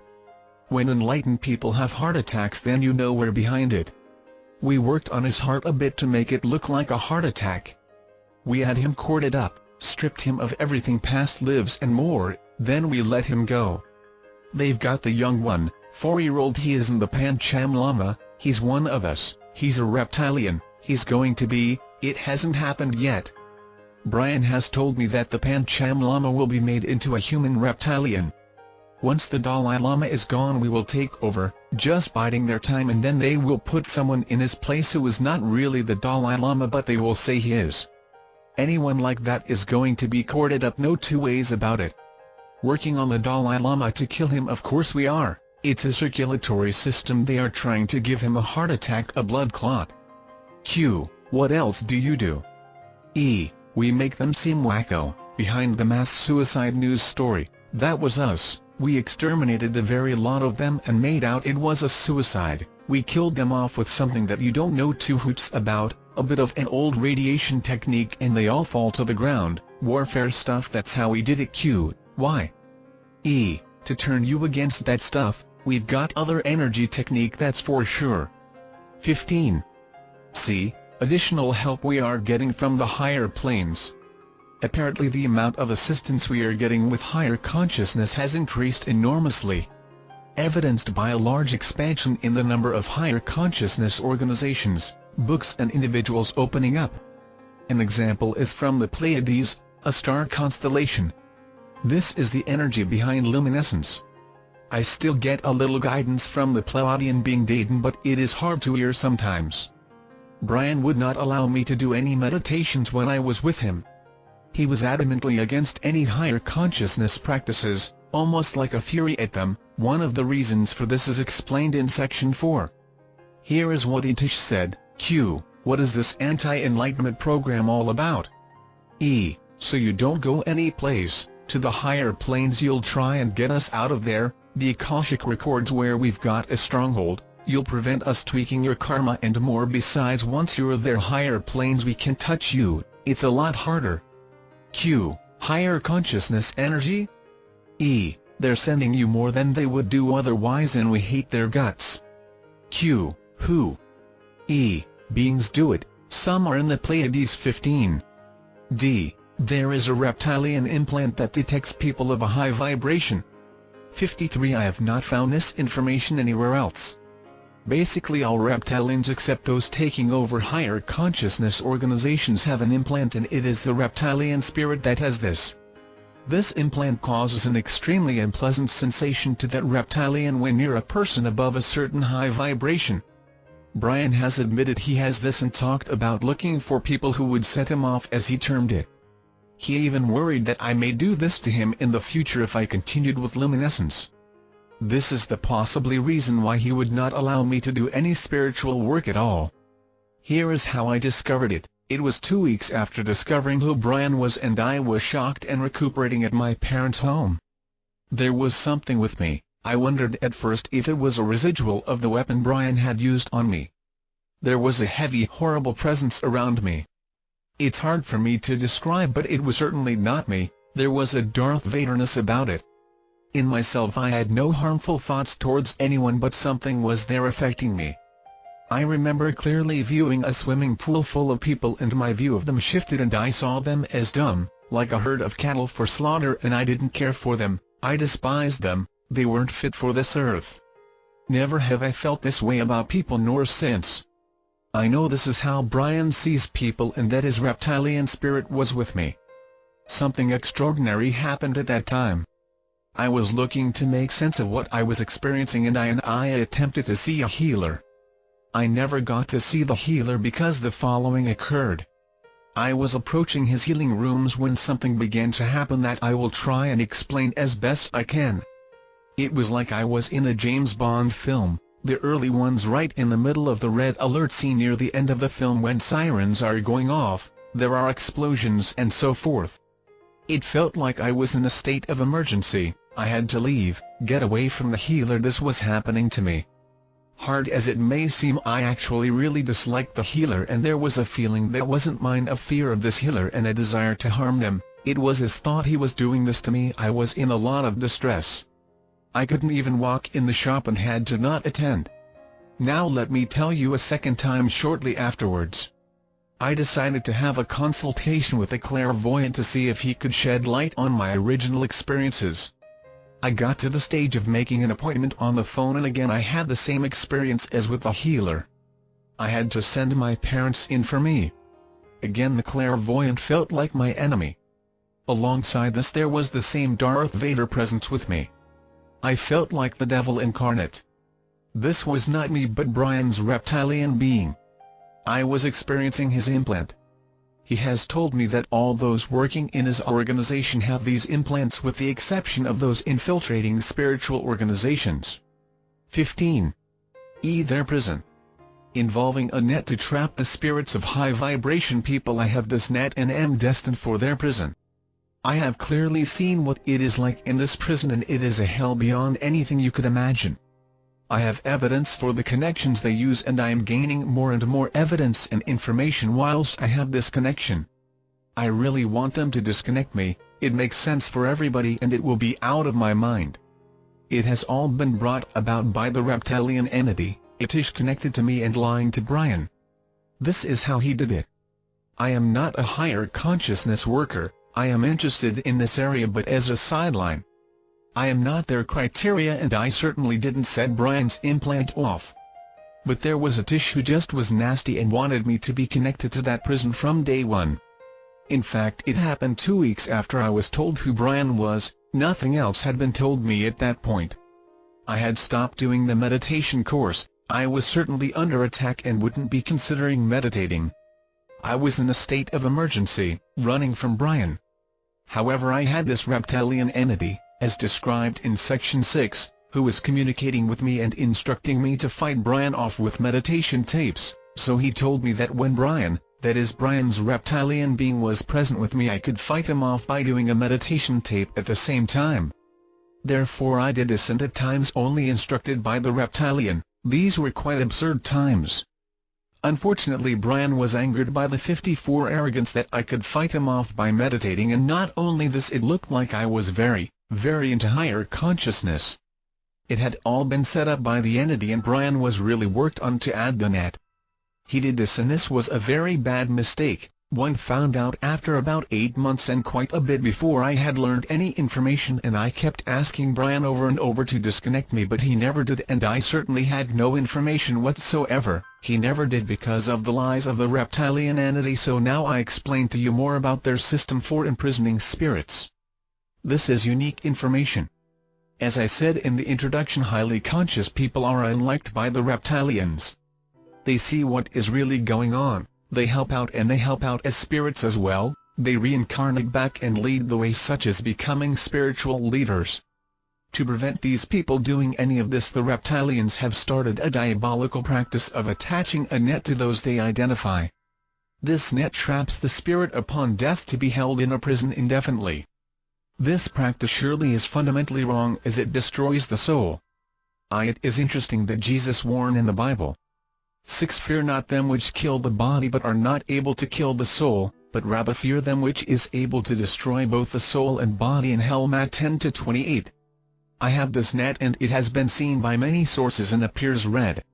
I have had an appointment with Stuart Swerdlow, who has written the book Montauk, The Alien Connection, and who sees auric fields. He identified a web in my energy field going to a satellite. I assume this must be the net he was recruited by the government, who used and enhanced his natural abilities. He confirmed part of my knowledge by saying that yes, my consciousness could be taken when I die. He has written about how his consciousness was taken upon the death of his last life and implanted into a fetus of government choosing. My fate, I know, is not going to be any more lives. This is what Itish has said about this procedure. Yes, we trap people and store them in our vaults that would otherwise have helped out, and then we're going to do them in permanently.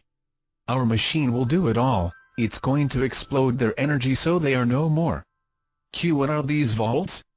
It's like a force field that keeps you static, your being, and it's near our machine, isn't it? It's a hellhole. You feel like you're in no man's land, stuck solid. How many are trapped? A lot. We have a reasonable capacity. That's why we need to destroy you quite soon. I don't know when it's going to happen. It isn't just yet. What happens to the person if you release them? They'll be alright, go on their way, won't they? Whom have you got there? Krishnamurti, Gandhi, spiritual leaders that have passed away, and loads more. Did you cord Krishnamurti up? We got him. To back this up, I first need to establish that the reptilians have spirit technology. Evidence for this is their 55 abilities to take over a human spirit as they do when they exist in a human body. I experienced through their astral projection described earlier both Brian's reptilian spirit. At the time I did not know what it wasn't his human spirit, and yet the reptilian was the one in charge. Mentally it seemed to be the only one there.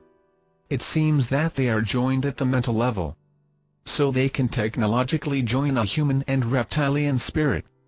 My second evidence is the Dulce underground base worker 4, who described alien-run experiments at the base and stated that they know how to separate the bioplasmic body from the physical body to place an alien entity life force matrix within a human body after removing the soul life force matrix of the human. The life force matrix would, I assume, be the spirit. So it seems they have spirit technology as we have technology at the level of DNA and genes producing genetically modified foods. The spirit technology that they are using, and which has been done to me, involves attaching connections to the chakras and meridians, and in particular the mental body, the energy system of the human spirit. These could be called cords, although they are much stronger than cords. They are fifth-dimensional. Itish has described them as in fact physical. We just can't see them. Energy for them is used as physical. I know from the weapons I have received that they are masters of energy, and I suspect that the net is energetic, and it certainly is very strong, strong enough to hold a spirit. The cords form a permanent net. There are a large number of cords. This net remains with the spirit when the body dies and tightens when the person leaves their body. It hauls the spirit to their machines, and where the spirit is suspended indefinitely, tightened by all the cords in a static state, like Itish describes. There are a million spirits on Earth with this net awaiting this to happen. How can they store so many spirits? I believe that there are hundreds of miles of space below their machines and storages like I have pictured. I have tried removing the central one to my crown with an energy worker who has seen them. It was like the toughest steel, we could not touch it. He also found many smaller cords attached to my energy and identified these cords as alien. He said 33 RD level energy. I at the time had no idea that it was even there, nor made any mention of alien involvement. 56 Their prison for human spirits. The reality of this for me is horrendous. As a spirit you are fully conscious and will be as you are now, with thoughts, emotions. You will not be able to go to the light as all of us do. I have experienced being a spirit when I almost died after one of Brian's weapons. I felt as I do now as I looked down on my dying body and began to review my life. I and others with these cords will be suspended into nothingness and forever and fully conscious, desperately wanting to leave but not being able to. It is an absolute hell. There will be sobbing, indescribable loneliness, fury, excruciating pain inside. I will be in a worse position to others as I will have no hope. For others their hope will be maybe at any moment they will be freed. It is like being pushed out of a spaceship and left in space permanently, like in the sci-fi movies. What would be going through your mind? Panic, trying to get out, like a bear that is chained in a small cage for its life and goes mad, exhibiting repeated movements, in such torment. I now have to live with this knowledge, similar to seeing a clairvoyant and being shown your future death, torturous and maybe at any moment. I need to be clear that I have strong intentions to prolong my life as long as I can, so I have less time there. I have seen it in perspective, another 50 years of possible happiness on earth and then 400 years or more of this torture.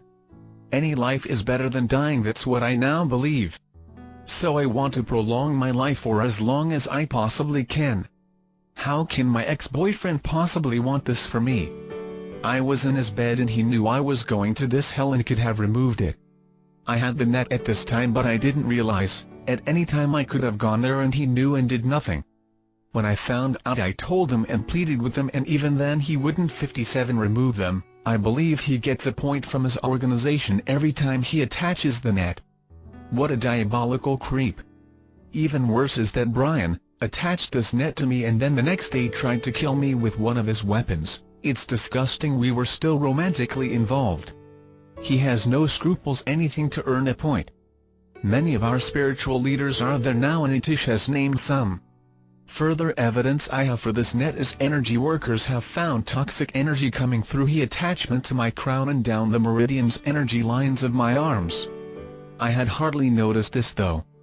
Other evidence I have for the hell I am going to is I meditate by visualizing my life as a book. The ending is now always black lead with a blood-curdling feel to it. Captain Bill Robertson writes about weapons used on highly conscious people by these aliens, and I wonder whether he was being subjected to the toxic energy and such like that can be sent down these attachments. He would certainly have been of a high enough vibration. The rogue reptilian has also told me that the net can cause harm to those of a high vibration in their current life as follows: "It will come down on you like a ton of bricks, if we choose to." This was said as a possibility for the future. These nets are attached to their machines. Itish explains it as follows: "Our machine is really incredible. It's programmed to respond to things. It can sense energy. If you become too high or enlightened, then it will start fucking you up. It will send you shit via the cord and then it brings you down and then it stops as long as you don't creep up again, keeps you checked, and it rises and falls. They get the crap, feel like shit, and then it brings them down. It stops, they rise again and it starts again. Every few days they get it. In my case, Brian has set the machine extra low, so I am more likely to be harmed through the attachments. It isn't that high, not with you. To stop you rising up, Brian dropped the stakes. The machine hasn't noticed a thing. We normally don't set it as low as we did with you. It is so really low with you, you're bound to get it at some point in your life. They don't know what he's done. They don't know he has set it so low. He adjusts the machine. This procedure they are doing en masse to those of a high vibration. He told me that Brian is actively seeking out therapists, as they are more likely to be enlightened or near that level in order to attach them. He tells me that Brian has down these attachments to another recently, a Spanish healer, well known in the area amongst the Spanish, a lady in her 50s who lives just outside Marbella. I do not know her name. Brian saw her for his back complaint in August 2003 and she may now be physically ill. 15. F. How the Reptilians locate people and attach the net. I have not found information on this anywhere else. Firstly, how they locate. The Reptilian hosts do the locating via town planning. They have access to roads and house numbers. They use telephone directories and the internet. They do not use maps showing countryside, hills, and do not use such things as Ordnance Survey maps in England. I had months and months of being on the run from Brian. He has been able to use the reptilian entity attached to me to feed him information on road names and house numbers where I am staying. I have managed to avoid the reptilian being catching me now by keeping hidden my address. Reptilians have extremely good memories and get to know addresses. This gets fed back to Brian and I have to move on. I have developed a sixth sense to any reptilian's knowledge of my whereabouts, which has been extremely helpful and is the reason that I am still alive. I have found it better to stay at no specific house address such 58 as in a campervan, camping in the countryside or staying within a large complex so my room cannot be located, or in a community. Countries that do not sign their roads clearly and use a foreign language and alphabet makes it easier to stay in a house. I had used this to remain safer. It was before I knew this that I had several visitations from Brain's reptilian being. The only way they can attach the net is by the presence of the reptilian spirit which travels to the person's location. So they have to know where the person is first. The reptilian works in their energy field and it takes some time. They should realize this is going on, sensations above their head. His presence is quite energizing and may not be unpleasant at all. Remember, their energy is of a high vibration. The most likely time is at night, 2 to 3:00 am. The person should leave as soon as they suspect their presence. A car may work, but disguising mentally where they are going, they pick up our thoughts. I managed to escape on one occasion by pretending I was staying put and then leaving. Placing rubber over the head is also a good idea, they can't attach through rubber. 15.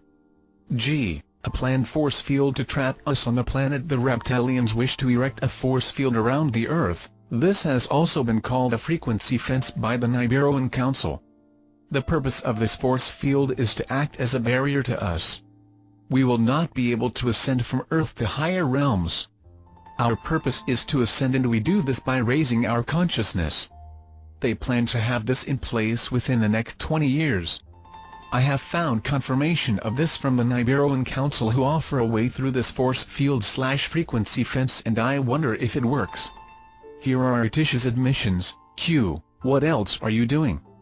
E. We're sealing off this planet so none of you can leave. It's a force field sort of thing. You'll be all trapped, no way out, and we'll grab you in the process. No one will get to the other side, the higher consciousness plane. QN? E. About 20-odd years. Enlightenment isn't going to help you then, you'll just be stuck here forever and a day until we do you in 15. H. A reptilian secret given away by Atish on a planned force field. A secret concerning the force field and an alien race who want to prevent it has been passed on by Atish to the spirit realm. What he told them was that the reptilians are breaking an agreement they have made with a helpful alien race concerning the force field. I was aware of an exchange of information going on between Atish and the entity Mary from John of God. Atish was giving away to Mary more and more information on this subject in exchange for help for himself. He spilled the bean on this. He was held and was squealing so that he wasn't held for any longer and that he could be in power. Here is what Atish said. E. They are trying to prevent us doing it, aren't they? Greatly he means the force field. Q. How are they preventing it? 59. E- They're negotiating with us. They want us to hold off and they'll leave us be. They are there for you and wish you realized it. You talk about them badly, they're getting slapped in the face for doing their bit for you. Q. Will it work? E. We are not going to give it up. No way. They'll just have to keep on at us, won't they, the suckers? Q. Why are they suckers?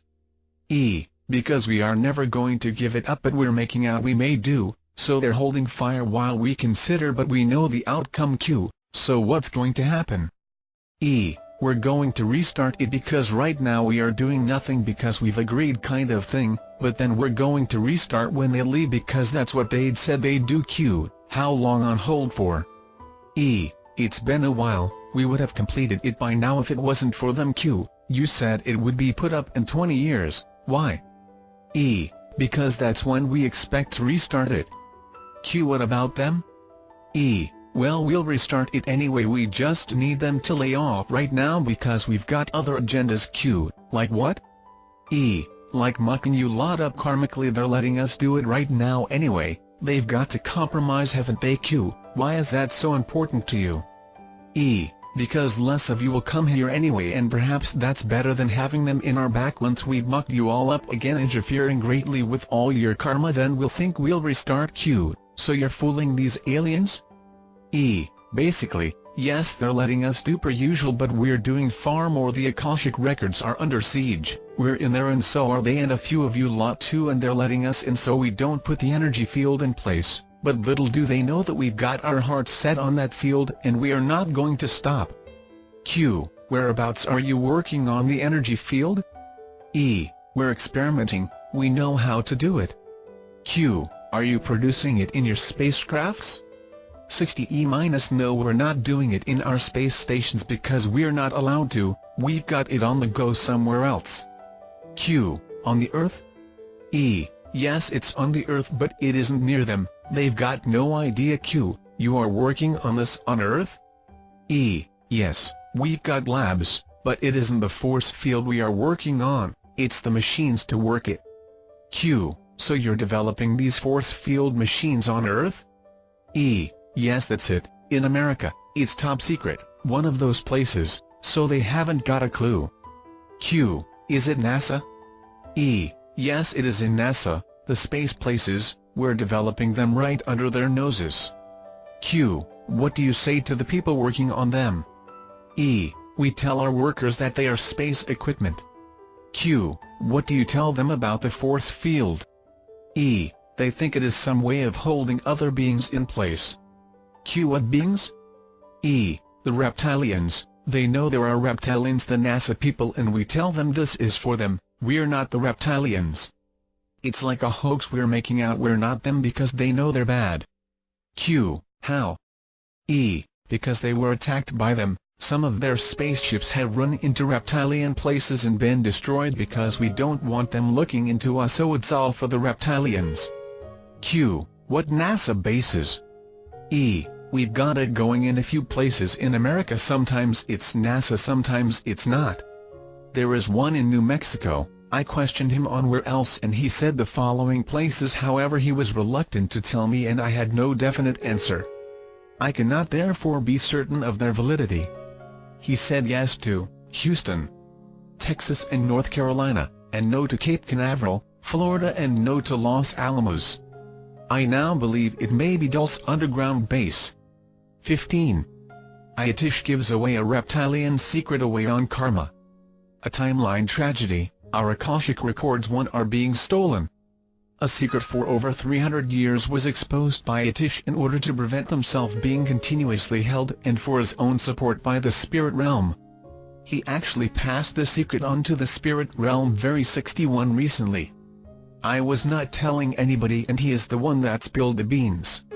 It is unbelievable that a Reptilian would squeal like this, but as he was basically ousted from the organization and from Brian, he was working for himself entirely and anything that would get himself favors.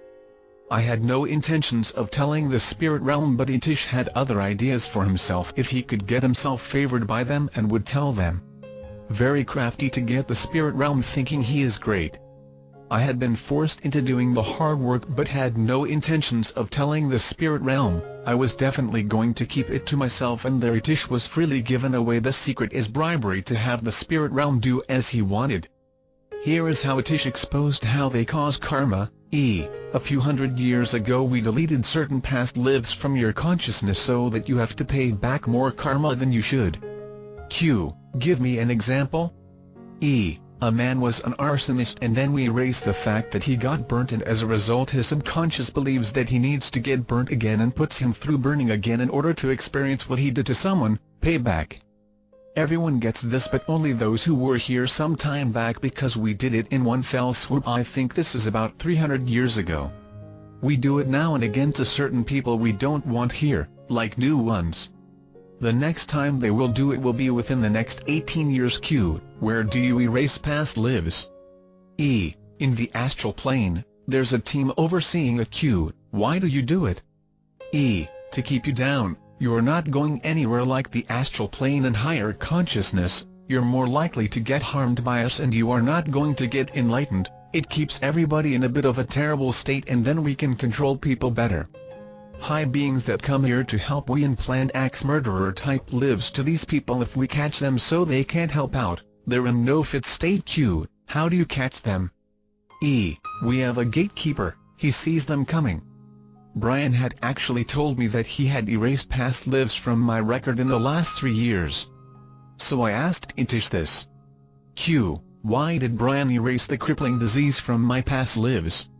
E. Because of his back, he wanted you to suffer because you really annoy him off the way you didn't care about it. Q. He doesn't explain. How am I supposed to know whether he is in pain or not? I asked about the reincarnation of aliens. Q. What did you do to that person you told me about, the alien? E. We did a bit more with him because we don't want his type around, a great deal to him. We 62 put a few past lives in that aren't him, but he thinks they are. He was a rapist, an axe murderer, he thinks he has been one. He really mucked up last lifetime, he thinks he did. A child abuser, it wasn't him, it was some other man. We duplicate past lives. He's still got it. His last life was on another planet and he had a good life and he came down to Earth to do a bit more for himself, and we mucked his karma up greatly. We kind of made them implanted past lives more prominent. We put them in his brain. They are not normally in your brain, they are normally in an altered consciousness state, but with him they are in his mind and we have kind of fogged them over. This karma secret being uncovered has all been totally caused by Itish. He had previously observed everything and allowed it, he just doesn't care about his organization. I then went and investigated it further because I was so frustrated from being stopped from doing alternative auditing. This deals with past lives. The connection of Itish meant I couldn't do it. I knew this would sort out all the harm done to my past lives which has caused karma.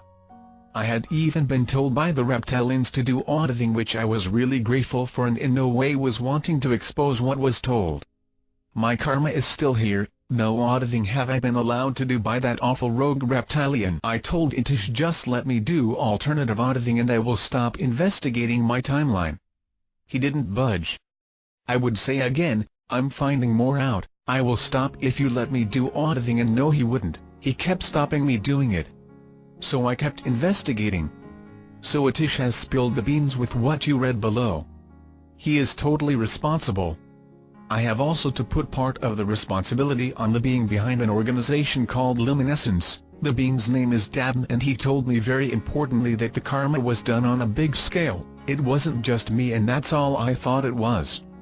He also told me about my friend Jillian also having karma caused by Reptilians and gave away information on it, and he wanted me to tell Archangel Michael via channel.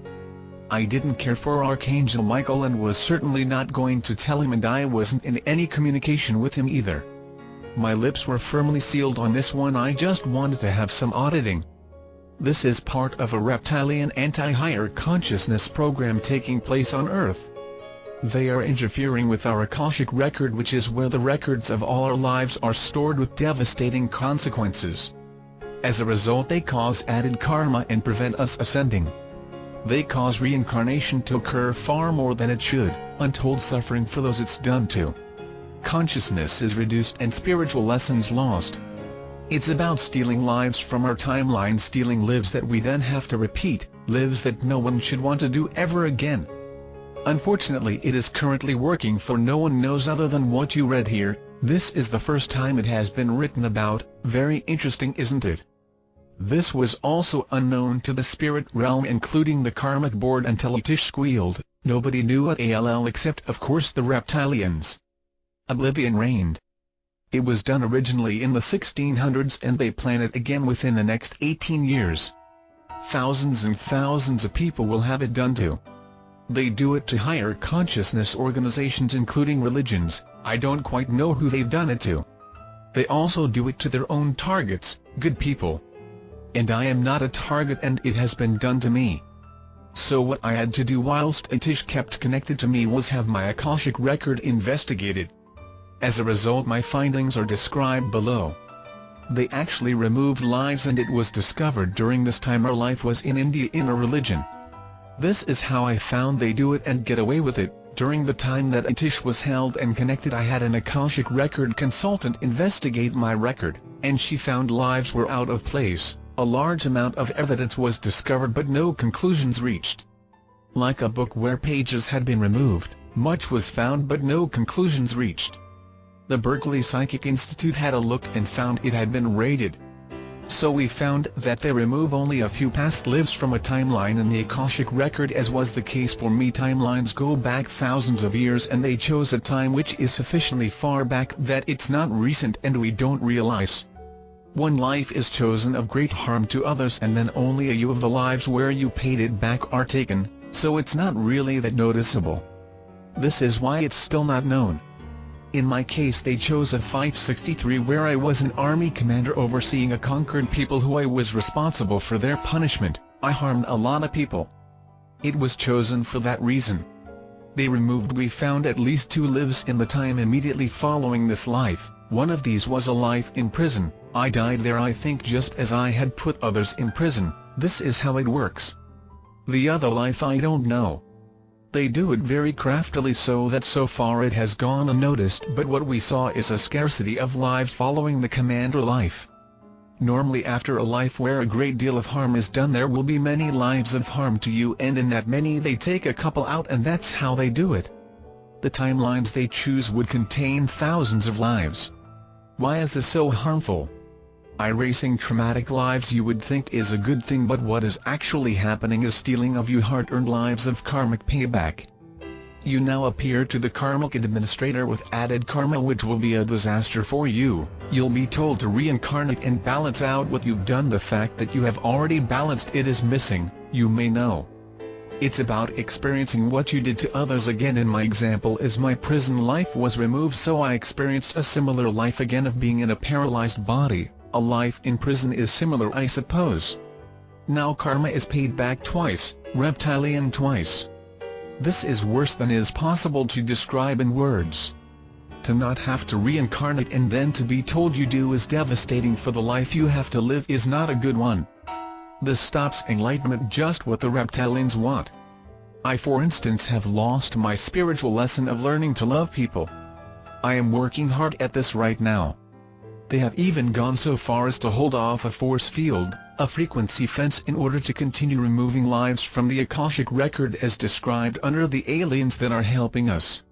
For me, time and time again, past life regressions, including a television regression therapist, have shown the cause of the main problem in my life, mistreatment, to be a life 4,500 years ago, the commander life. I am paying back karma for this life in a large amount too. This makes no sense to anyone knowledgeable on the subject of karma. It's too long ago and it struck me as so unfair. I carry a lot of guilt now for harming those people in that life, but they have all forgiven me, and ages ago. I have proved this with forgiveness sessions under hypnosis. So why am I still so guilty? This because of being stopped from doing alternative auditing. I wanted to know, and what exactly had that guilt been refreshed from 4,500 years ago? Because it was the guilt that allowed the mistreatment. So I saw a Michael Newton trained in between life regression therapist. I found that the guilt had first be refreshed after the life I had as an Indian religious man. It was in the 1600s. In that life I meditated all day, my energy was radiant, I was serene and loved everybody. I died with a smile on my face, knowing I was going to be enlightened. But after death I was devastated to be shown images of what I had in that ancient commander life, and that was when I was made guilty again. I was told I had much karma to pay back from that very life. I was miserable as a spirit, in disbelief. I knew I had no karma, and here they were saying I did. I had no choice but to accept it, and chose to pay the karma back as quickly as I could. What happened to me next is as follows. After highly conscious Indian religious man 1. Paralyzed life 2. Life of terror 3. Abused and killed as a child 4. Current life. See how effective tampering with the timeline is. 64. The sequence of lives is in itself is evidence. To have such a high karma that lives in succession after a life of complete spiritual devotion and achievement at an old soul age is most unusual. What Itish had said was being proved word for word. 300 years ago he'd said they'd erase past lives, and that Indian life was 300 years ago, so they did it when I was in that life. That poor Indian man, I feel desperately sorry for him, although of course he is me. He had no karma, or so little it would not have meant reincarnating. Next, still being stopped from doing alternative auditing, I wanted to see what exactly had caused this tragedy. I did past life regressions and asked to see erase past lives. It was quite startling. I saw a past life regression therapist. This was not to be a full regression, just an image of who I was. I regressed along the timeline and strangely I was shown swirling black masses and light gray masses. These were my lives, but why like this? I dipped into a black life and I saw myself as a gargoyle-like face. It had yellow eyes and rigid grotesque face. It was as clear as a bell and very startling, and there was a horrible sensation along with it. It took me several days to get over this one, that this alien was in my Akashic record was abhorrent. I later found out from Brian that this was a reptilian that he had implanted to make me not want to harm the reptilian cause. Following on from that life, I continued down the timeline and dipped into another black life. Now I saw myself as an old woman who looked like a witch, an unpleasant one. Brian later admitted that he had implanted this woman's life as mine to draw unpleasant things to me that he can do.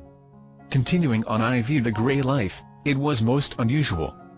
I saw myself as a sketch drawing but moving. All there was the outline of myself as a person. It was like I had been rubbed out. I was on all fours in a prison crawling to be sick. The reptilian entity later told me that this was a life that his organization had erased hundreds of years ago, and I had been in prison and died there, paying back my karma. I was now having to pay this karma again. I began at that time to put two and two together. Black swirls equal lives when I am unpleasant and are implanted. This creates more karma for me in subsequent lives. Grey lives equal lives when I am having a very hard time and had been erased, has created more karma as I have to go through it again. I did further past life regressions to find erased past lives. I was shown an empty house when I asked to see the cripple life that Brian had erased. It was not there. I was shown a wasteland stripped of everything time and again when I asked to see lives erased in the 1600s. Then faintly different lives came through, one when I was in prison, one where I was in stocks, and one where I was physically harmed by others. So with investigations of my Akashic record by others, including experts in Akashic records, past life therapists, I have concluded that the reptilians are erasing lives from our Akashic records. The Karmic Board now, no thanks to Etish 15. J. Implants to reduce consciousness. They have implanted us all a long time ago so we would not raise our consciousness. This way our planet remained open to them for their return. Here is what Etish said. They were put in some time back. Scientology gets rid of them. They bring you down, a few implants, and they drop your consciousness down. OT levels in Scientology get rid of these implants layer by layer. We did it because we wanted the place. When we first checked it over, it's on your brain waves. Brian hasn't got them, they were taken away. When were they put in? 65 a millennium ago, way before Christ, right at the beginning. If we'd never come here, you'd all be really amazing. They suppress you down so you're more physical, you lose sight of things. 16. Crop circles. Our old ones are alien spacecrafts, the new ones fabrications. Some are real, some they now fabricate and expose these fabrications for disinformation. Etish says, crop circles, they're spaceships, aren't they greys? We use it a bit, we fabricate them so none of you believe, we put fakes in and then expose it to put you off the scent, but some of them are real, the old ones are real. But the new ones are not, well some are but not many. 16. The Roswell incident, all alien information they cover up so we will not believe it possible that an alien race is taking over the planet. This is what Etish said. Small ones, we are not at war with them or anything, it's none of their business, we slaughter them if we can. They are pretty quick on the draw, nippy bastards, and they can defend themselves. They want us to leave Roswell. It was them alright, we crucified them. We nip things in the bud, anything like that, but we were a bit slow that time. All alien encounters we cover up if we can so you don't know we are around, otherwise you might put two and two together. 17. A main alien race reincarnating here. The main abduction alien group is the insectoids, and they reincarnate here also as people and help mankind mainly through higher consciousness and the environment. They have hybrids already and would like to coexist with us, but will settle for coexisting with the reptilian hybrids, as the reptilians have made it impossible for coexisting with mankind. Although not in the text here, I have been told by Atish and another non-reptilian source that Prince Charles is a reincarnation of an insectoid. Conversations with Atish. Q. What about the aliens in the abduction books? E. Their planet has been wrecked like ours. They have already got a cross of them and you. They have been experimenting and they have got a crossbreed that is hideous. Insectoids. E. We haven't got a crossbreed yet, we're working on it. Q. They use humans to experiment on? E. A great deal. They are not great, they hijack people like we do, using them for their own experiments. I have been told that they usually do it to humans who were one of them, and 66 agreement has been reached. E. They are not here to harm you, we don't mind them. If they want to do it they can, as long as they don't interfere with us. Q. Why? E. Because they've got weapons, so we've got no choice. People get abducted by them and it is for experimentation.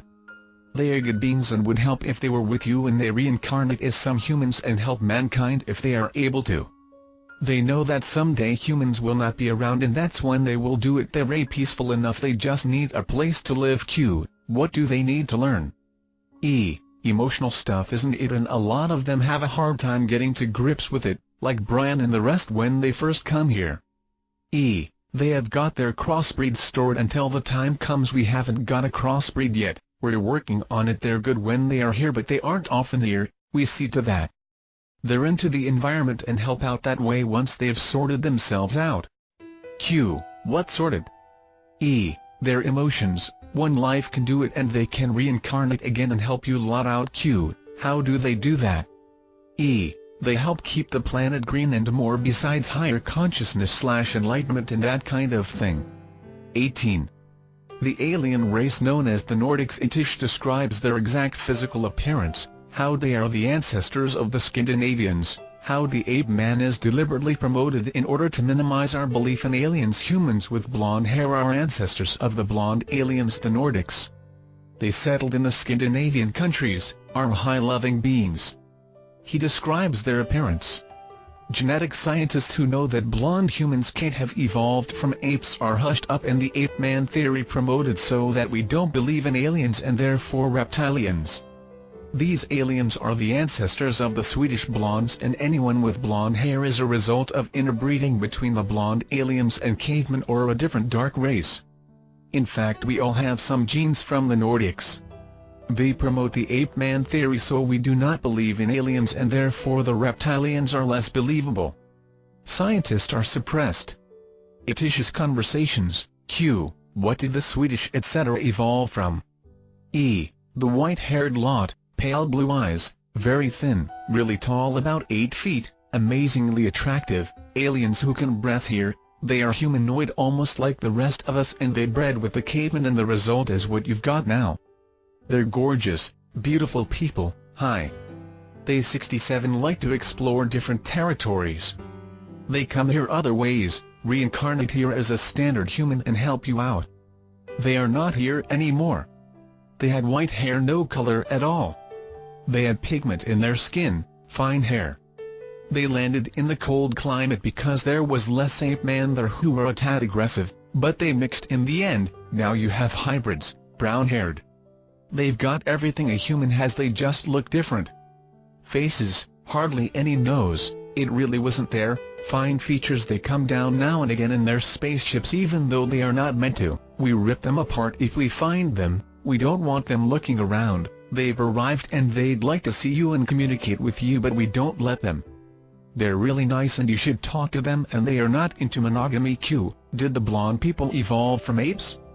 E. A load of rubbish. We help the ape-man theory along, because we don't want you knowing about aliens because we are more believable than aren't we? Maybe you'll put 2 and 2 together. If other aliens are here then perhaps we are the ones fucking you up. Scientists, we hush them up. Genetic scientists know blondes can come from apes. Course they do. We ridicule them if we can. All alien encounters we cover up if we can, so you don't know we are around, otherwise you might put 2 and 2 together. 19. Rigging of juries. They are the judge and the jury for those who they frame. A reptilian host will sit on juries more than usual, a way to identify them. Here is what Itish said: We rig juries, don't we, for those who have been framed. We frame them and then rig the jury. Brian has been on jury duty 3 times, that's one of his roles, isn't it? Jury duty. Q. How many of you on a jury? At least half of the jury is going to be us. Anyone that does frequent jury service, more than once, is probable that they are one of us. We could frame you at customs, implant something, find possession on you, or other ways. Q. If I was framed, what could I do about it? Demand the jury get changed before the trial. Say the mob has got to them and you want them repicked by an upstanding member of the community, organized by your lawyer, and watch the judge, and that judge may be one of us too, and they usually are, but if the jury is good it may not matter. So if the judge turns you down, then request another judge, but one you choose or go to. Don't know how you will do that. Get that jury handpicked, overseen by someone you trust. Q. Is it in the law? No, it isn't in the law to do it, but you could go to a judge and say you were framed and you think the mob has got to your jury and you want a new one. The jury has been picked and then you request another one. Q. When? 68 minus a few days before the trial. Q. Why a few days? Well, I don't know, a week or a few days before the trial. A lot of us are judges. 20. The royal family. Itish talks here about Prince Charles and how they are making him unpopular in order for him not to be king. They don't bad press their own. This is what he says: Princess Anne is a one of us, Prince William is one of us, or soon will be Prince Charles. We don't want to harm, but he can't be king because we need Prince William there. We don't make him popular, but he's an alright man. We give him bad press. Prince Anne loves him and she won't have it. She won't have us kill him, but she wants him dethroned. Prince Charles is really high. Prince Charles would do a really good job if he was king, I'll tell you that now. He'd bring peace, he'd get you more conscious, he'd help the environment, support good causes. Course he should be king, it's us, isn't it? Prince Charles is a very loving, peaceful man, and he'd do all of you a world of good. The man who interviewed Diana is one of us. Yes, the black man. We made sure of that. So she'd put down Prince Charles. Q. It was broadcast. That was us. So you'd all hate Prince Charles's guts, poor man. We'd kill him if we could, but Princess Anne loves him and won't allow it. 21. News topics. 21. Princess Diana's death. Itish talks here about Princess Diana's order to appease Prince William. He talks about it being arranged by Fate. Here is our conversations. Q. Did you kill Princess Diana? It wasn't us, Dodi Fate, who we hate. We killed Dodi Fate. We got those two together, that's for sure. We got them introduced. Dodi knew too much. Q. What about? His father. We crashed the car, didn't we? Q. Why? Because we wanted old Dodi dead. Q. What about Diana? Death has been made to look as though Dodi was the target in so-called enemy, Tiny Rollins. 69. Well, her too, but it was just a sideline. It was Dodi, wasn't it? He found out a few things about his father, corrupt dealings. We support Fate. He does things for us. One of his co-workers is a reptilian. We are in alliance with Fate, someone close by. The man that rigged Dodi's death is Fate's co-worker, but you all think he isn't his friend. They are not best friends, or so everybody believes. It has nothing to do with Harrods. He's one of us and he is behind it. He's in the news. Q. Tiny Rollins? I am not saying we couldn't kill her off because Prince William wouldn't let us. This may be a future viewpoint. It's tricky with family members. Q. But you killed her anyway? She just happened to be in the car, so it was alright. It wasn't our fault, and then Prince William is alright about it. Q. But you wanted her dead? Yes, we really did, but we couldn't do it. It was because she was anti-war, main reason. We were after Dodi and sort of managed to kill her too. Q. Prince William thinks it an accident? He is pretty upset and he hates someone a lot, the person who did it, but he isn't letting on. 21. September 11th. Itish only told me a little about this, I presume because it was headline news then and I could have gone to the papers. Yes, we're responsible. Q. Why? so you'd all want us to go to war with Iraq and a bit of scare tactics as well. We made sure all of our own weren't there, near the building 21. C. Wars, they create wars. E. It's not about the money, it's about getting into power and a bit more besides, keep the masses down and poor. We create wars so we can take control. Countries that we don't have, will start having wars so we can take control. We create wars because we have to. We'd rather not have them because they wreck the environment and they cost an arm and a leg. Wars help us get in power. The army, we're the army. 21. D. BSC, we're not responsible for mad cows, we're responsible for BSC, wasn't necessary to slaughter all those animals. 22. Education is 100% controlled. It is designed to brainwash us. Our questioning mind is eradicated and we educated into a stupor. They control education. Think back to how schooling used to be in the Middle Ages. They taught the basics only, reading, writing and arithmetic, the rest was up to you. They had a few early years of school and that was all. Itish explains how unnecessary most of it now is. They control education. They reduce grammar so our writing skills are poor, force us to study subjects that are unnecessary. They take away our power of choice and our free thinking. We should only study if we are interested. They take away our free will by forcing us to study subjects. Mind control starts here. Here is what Itish said. E. Education, one of the main things we are into behind the scenes. The Minister of Education, whoever that was in 2003, is one, they all are. We make the rules, we dish it out, we're on the board of directors in top universities, and we write the national curriculum. We swamp you with it as much as we can get away with. Q. Why? E. To control your minds, we don't want you thinking about other things. Q. Why do I have difficulty writing compositions? E. Because we mucked you up at school, we don't like any English, we'd rather you didn't do it, so you can read and write poorly, can't put pen to paper, can't complain, inhibited with it, don't want to write because you think it will not sound right, so you don't read as well. We want you all in the doghouse. We don't mind. We encourage storybooks because they're a waste of your time. We don't mind creative writing, but you should be learning to read and write properly, not pussyfooting around with Shakespeare because you don't need it. It adds interest value. That is all. We keep English grammar to the bare minimum so you're all inhibited, you don't enjoy it, it's a pain and a chore and you get less far with working out what's going on. You can't inquire. English grammar is in the curriculum, but it should be the main subject along with a few other things we've missed. Q. How should education really be? E. They used to teach kids in medieval times to read and write and that's all you need, the rest you can learn other ways. Numbers, a bit of maths, maybe a language or two, the rest they can learn if they are interested. For example, geography, you learn what you want to learn and not what's forced on you. Q. When I have a child, where would you recommend I send it? E. To an alternative school, Rudolf Steiner is better, or keep them at home and teach them yourself. If it shows interest in academic things, then look at sending it somewhere where it can get normal qualifications so it can get the job it wants. 23. Control of the media. Physical is all important. They teach us to rather be happy having a new car than be happy playing the real game here, which is raising our consciousness and having a happy, fulfilling life. Itish says, E. We control the media. We give you TV and it isn't what you need. We feed you sex. We give you mass media, feed you consumer stuff, but it isn't what you need. E. G. New car.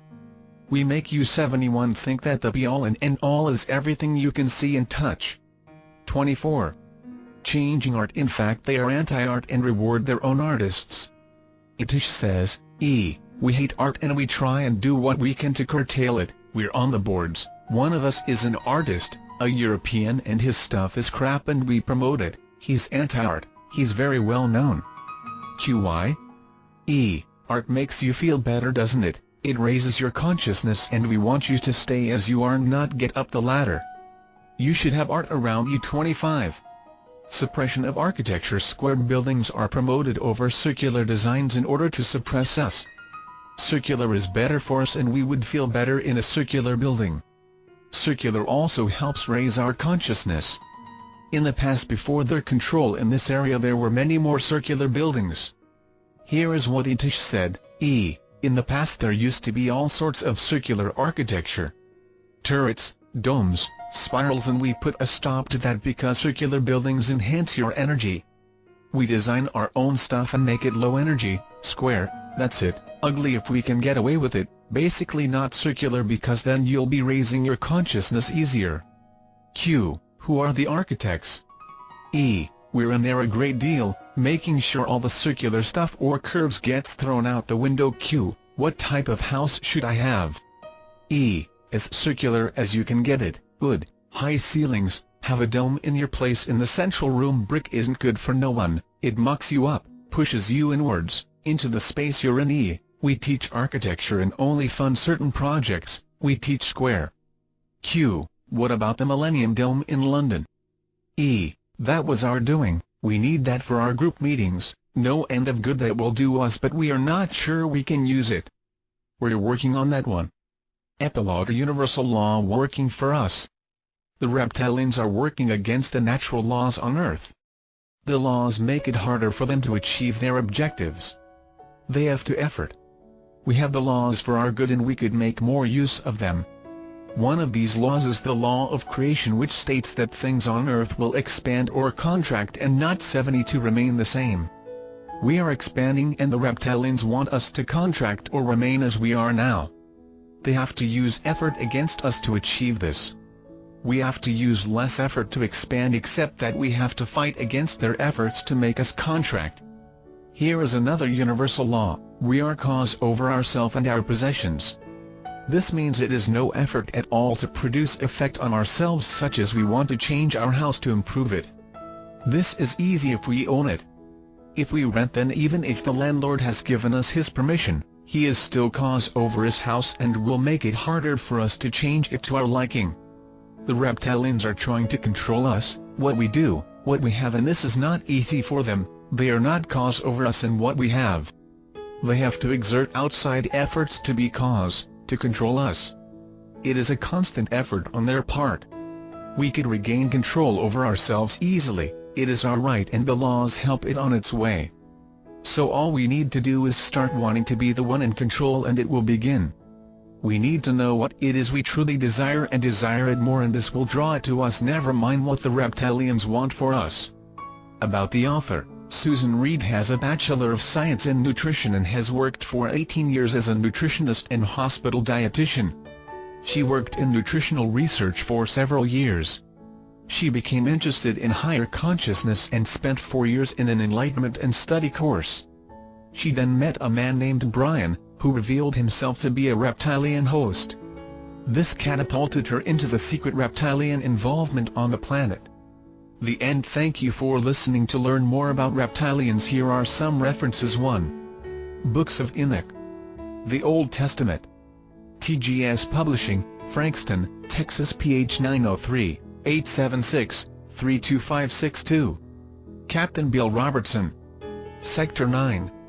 ASTAR-CBR www.freezone.org. 3.